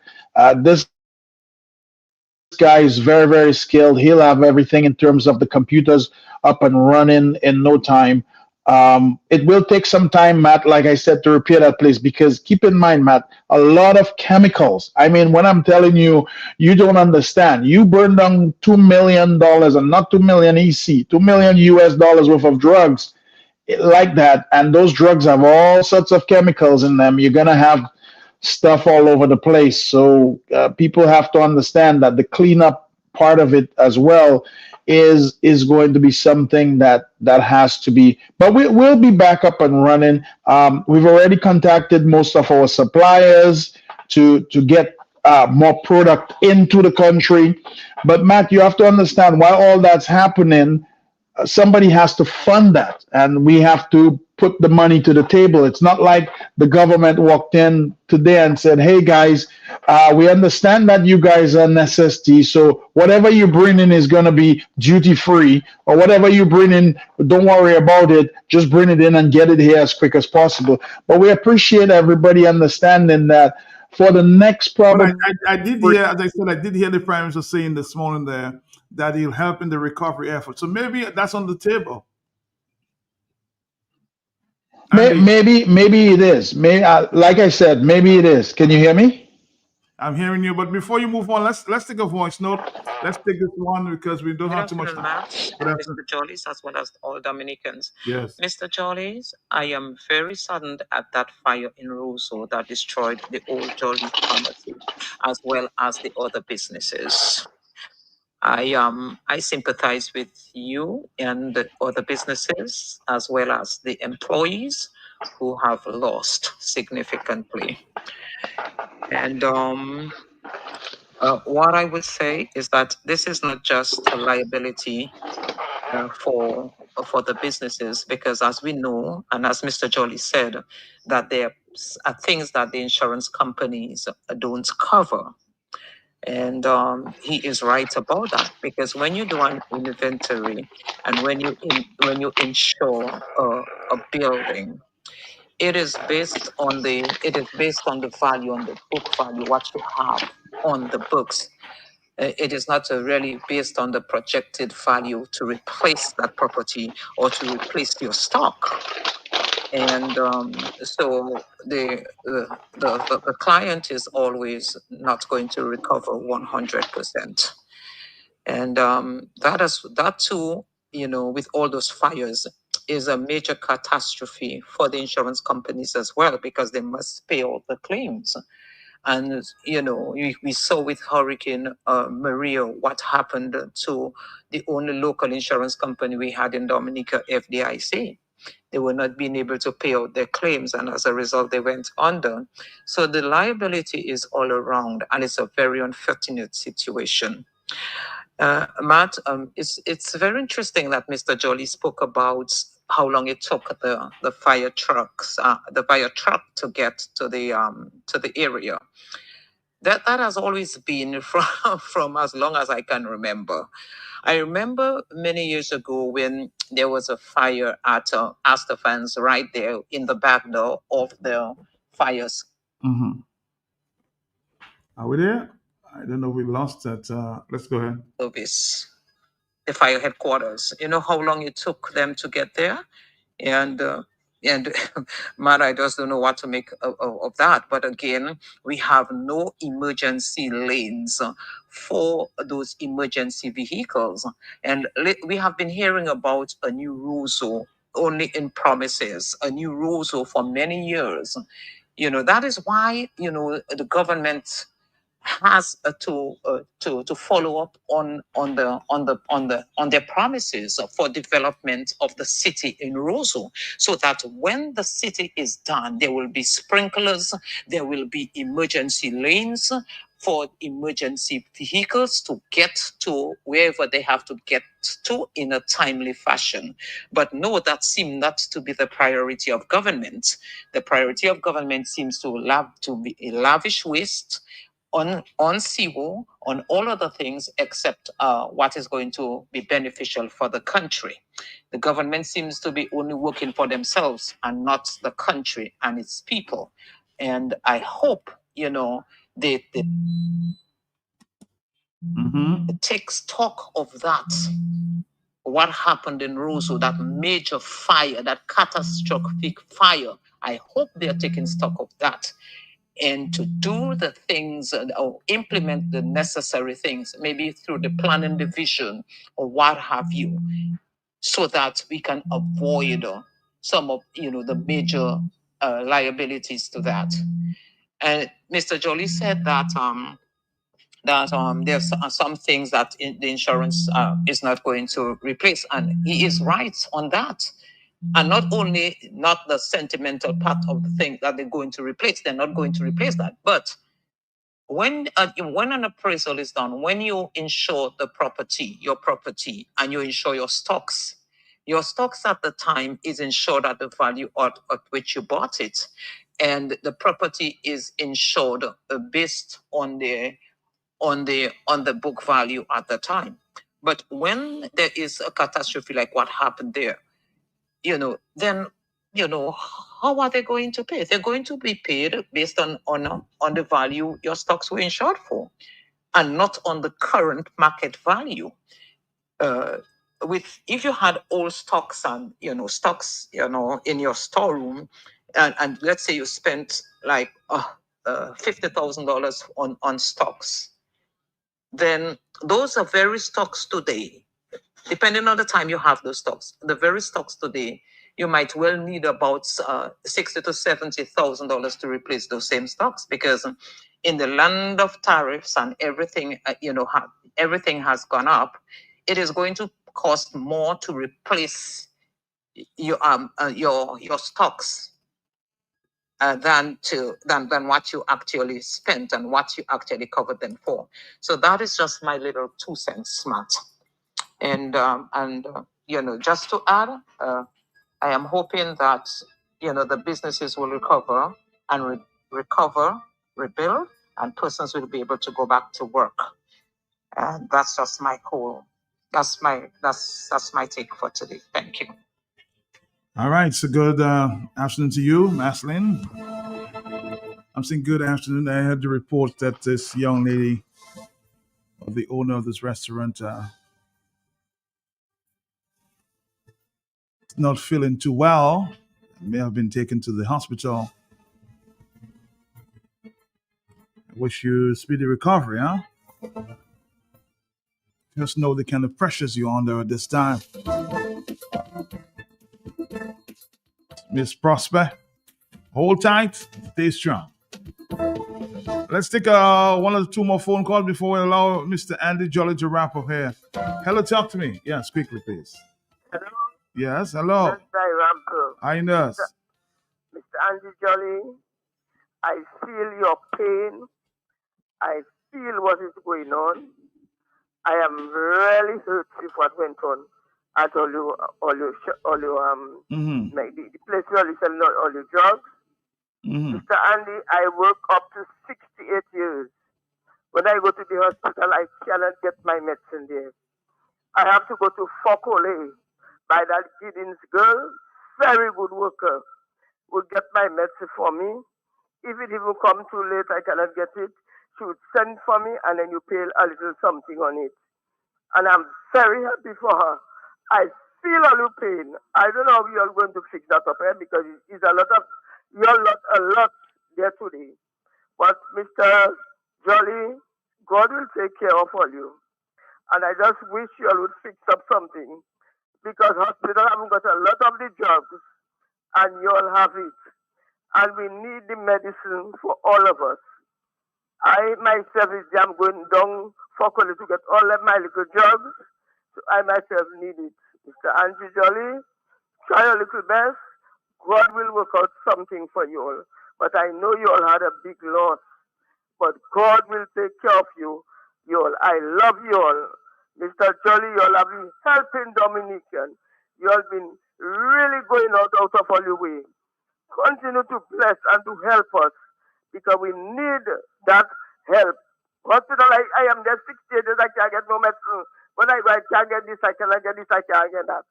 It's done by Fokole, I have to go to get it. So, you know, I am really thankful to you all, and I wish God would give you all the blessings. And I know He will to you all. Do the best because I myself need my medicine. Have a blessed day in Jesus. Bye-bye. All right, commendations there for you, Andy, and the team. We have a Thank few you, more thank minutes you. and we'll wrap it up. Well, hopefully what we can do soon, and I'm hoping that we can have a meeting of the minds. Hopefully we give us a couple of days to wrap this up, but we can probably extend some of the hours out of the other stores that are in Roseau, which is on Great George Street, and probably extend the hours, hopefully, of the Fort Olay store, which is actually open pretty late as well, too. So hopefully we can get that together. As for the medicines, we might experience some shortages because Matt, a lot of those medicines that we lost we lost the entire storeroom of medicines, Matt. Everything for about 4 to 6 months. So that in itself, medicines are very expensive. The duties on those are not particularly cheap by any point. I mean, to put that storeroom back together, man, like I said, we lost about a storeroom worth about $2 million worth of stuff. So to put that together and to bring that back together, that's going to take some time and it's going to take some effort. So we ask people to just be patient with us. We hope we can redirect some of the staff and put things together. The cleanup is going to take a while. Like I said, a lot of toxic chemicals there. I know a lot of the other business owners. I mean, we were probably one of the business owners that probably have a few other satellite locations that we can work from. But the other business owners probably don't have that. So those business owners are not going to work today. So I do sympathize with them. But we got to stand in there and hold strong. It's going to be a tough road ahead, Matt. But one last thing, and I have to put this in there, is one of the biggest hurdles, Matt, to repair or to build anything in Dominica is going to be our planning department. Our planning department is grossly understaffed. And I think something needs to be done about it because I think we need to kind of move forward in Dominica, and we don't want to end up probably like California, where we end up with a bunch of red tape and things that are going to hold us back if we need to move. So that needs to be looked at some point. It would be nice to see our representatives for Roseau Central show up and really take center stage on things like this. This is a very, very tragic event for Dominica and for Roseau, the constituency of Roseau as a whole. So it's I'm going to tell you, Matt, the only thing I told my brother is there's only one good thing that came from this. You know what that is, Matt? There's just one good thing. And Matt, do you know what that is? Well, here's the bad, and it depends on which side you're on, Matt. Taxes were due next month in March for us, and we lost everything. We lost everything. We lost all the data and all that stuff for the taxes. So the good news is we don't have any information for the taxes. But the good news is we're gonna try our best to put things together and try to make sure we put things back in a stable position as soon as possible. It's going to take a lot of hard work. It's going to need everybody's help and assistance. But I want to say thank you to everybody out there for really, sympathizing with us. We will put things back together. We're a very strong crew and we understand what we're doing, but we'll try to keep the interruptions down to as little as possible. Many more people want to, of course, wish, call in and wish you guys the best. Let's see. I think I missed Boston on the telephone at this time. Let me see if I can get him here because I'm getting a little difficulty with that.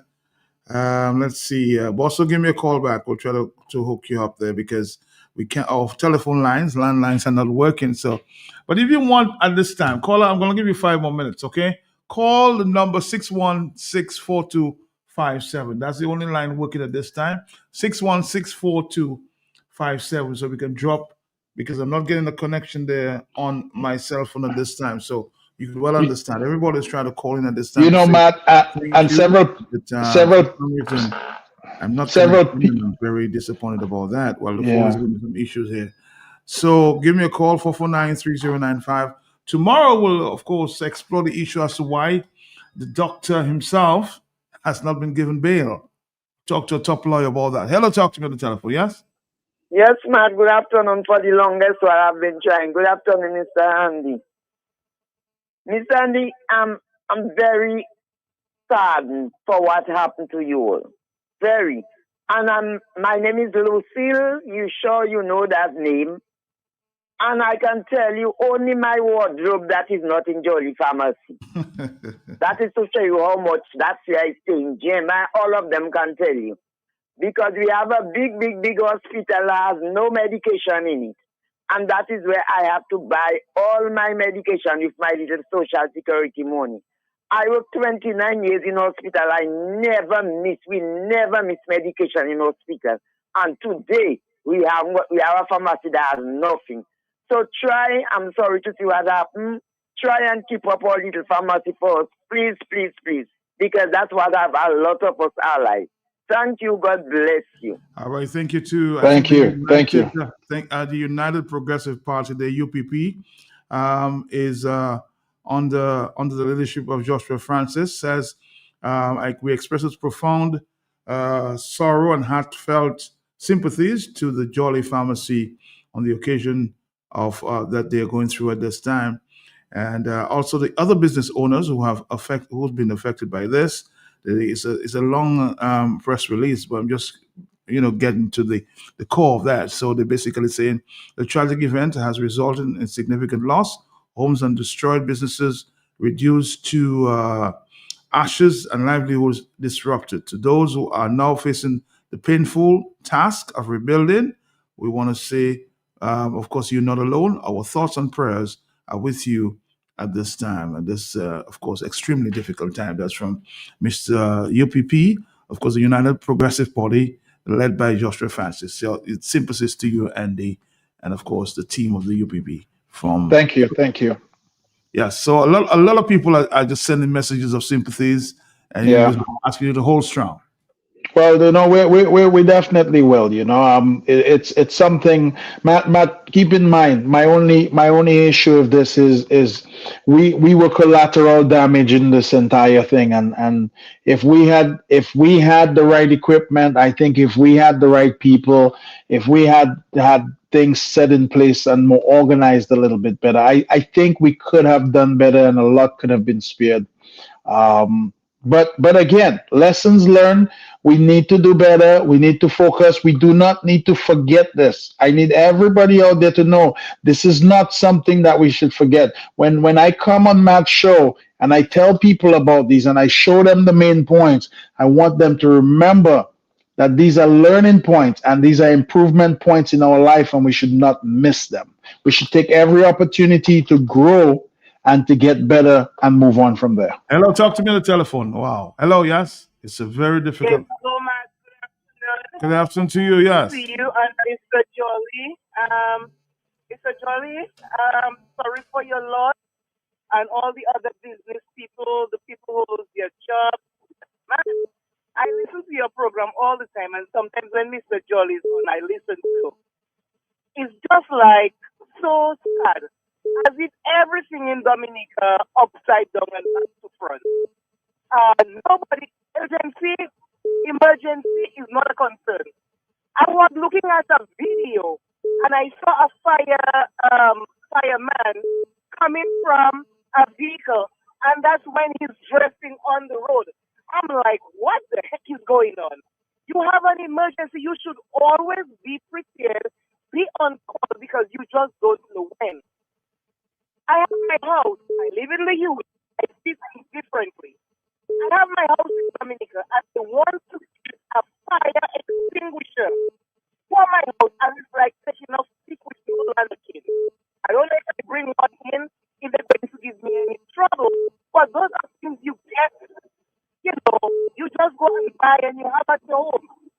Fire detectors, smoke detectors, I know most people use that at home, but I mean, you just don't know when. All these things are things that give you little alarm going off, and people will at least there and see something mad. It is just so sad. So sad. And sometimes when you talk about things, oh, you want to bring your American style here. It's not about American style. It's a process of learning and understanding and trying to do things better. But this happens. The administration doesn't give a damn if you come or if you go. As the minister is responsible, you putting a message on Facebook. This is just so childish. Go. People don't have to be supportive. Meet with them. Sometimes that's what might give them a change of heart to support you, because in some of them, you was looking out for them or you show your face. Oh boy, it's so heartbreaking. And I heard you talk about the lady at the hospital. Stress does not play much. I just hope that she feels better. Mr. Andy, you are St. John, and I don't know you, but I knew your dad. And we were kind of nice because you're from St. Joseph. So just be strong and try your best to see what can be done. Have a good day. Thank you very much. I think I have a message there from the Deputy Fire Chief before you go, Andy. Let's see if I can play this there. The Deputy Fire Chief with a message there with the fire. I'm trying to get it at this time, access it, and see if we can play it for the people of Dominica. Let's hear the Deputy Fire Chief. Yes. Say who you are. Okay. Good afternoon. Good afternoon. Matthew Prosper, Deputy Fire Chief of Dominica Fire and Ambulance Services. Just a brief press release on the situation that occurred in Dominica on March 1st, 2026. The Dominica Fire and Ambulance Services Division can report that on Sunday, 1st March 2026, at approximately 11:55 p.m., the Roseau Fire Station was informed of a structural fire at the junction of Old Street and King George V Street near the Old Market Square. Upon arrival on the scene, a conflagration was observed which involved various buildings in the vicinity of Jolly's Pharmacy. Initial fire suppression was hindered by energized fallen electrical lines, which were later de-energized by Domlec. Firefighting includes a startup crew of 9 men. Fire officers who were later joined by crews from Granby and St. Joseph Fire Station, and off-duty a total of 30 fire officers involved in the firefighting. 7 buildings sustained significant damage and 3 sustained minor damages. The building belonged to Singular Williams, located on the corner of Old Street and Church Street. North side of the building sustained damages to the roof and slides. A commercial building owned by Conrad McIntyre, which housed the Oasis Elegance, a complete damage of the first and second floor with roof caving. The craft shop owned by Conroy Allen, the roof caved in and building destroyed. The building owned by Colbert Crew, which housed the CG United Domlec, sustained scorching damages to the north side of the building. A commercial building owned by Ken Robinson, which housed Craven Restaurant, operated by a tenant Louvain Prosper, was completely destroyed. Jolly's Pharmacy, buildings which housed the business of offices and gym, were severely destroyed by fire, while pharmacies sustained water damages. Z-Zone store was owned by the Chinese. This building was completely destroyed. The building which housed the One Port restaurant and bar, sustained scorching and minor fire damages. The building which housed the Ruins Bar, located at the corner of Old Street and King George V Street, sustained scorching. Raffle building located of Patty Shack sustained scorching to the southern side of the first and second floor. One Toyota RAV belonging to the proprietor of one affected business place was also destroyed by the blaze. The Dominica Fire and Ambulance Services and the Commonwealth of Dominica Police Force are conducting investigations into the cause. The Dominica Fire Services wishes best regards to all those who were affected by the blaze and wishes the business of owners well in recovery. We would like to thank all fire officers and police officers for their great support and all others who volunteered their assistance during the incident. And we also like to thank the general public for their cooperation. Thank you very much. All right. That was the Deputy Fire Chief speaking to Kala Jimbabi just a short while ago. Thank you, sir. Thank you, Andy. That's it. A wrap up. Thank you, Matt. Yes. Thank you very much. No, Any final comment before you go? well, like I said, it's lessons learned. We got to learn. So, Matt, like I said, this started at about 11. I said 11:54, but he said 11:55. But yes, it started early and it went late. I think we didn't get the fire under control till probably early this morning. And you know what was weird, Matt? The hoses were being wrapped up and there was still fire inside the building.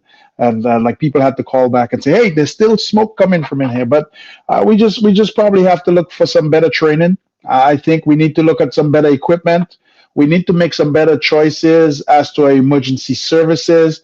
And we definitely have to look into some sort of alert, whether it be Amber Alert or News Alert, that we can send to the cell phones of everybody when something is happening. So that needs to be something that needs to be looked at this administration in order for us to move forward. But Matt, I want to thank you again for having me on your show. Always good to be talk on the block. If it's on the block, we'll talk about it.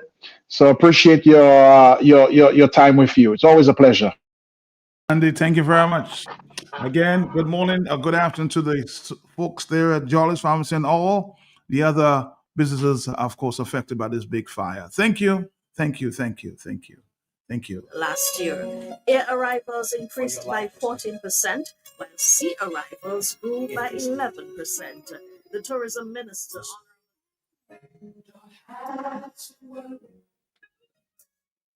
Don't you be afraid. Joy comes in the morning. Troubles they will last. For that's Jesus, who will wipe the tears away. And if your heart is broken, just lift your hands and say, oh, I know that I can stand. I know that I can stand. No matter what comes my way. No matter what may come my way. Jesus, my life. Let's sing it together. And don't you be afraid. Don't you be afraid. Joy cometh in the morning. Joy comes in the morning.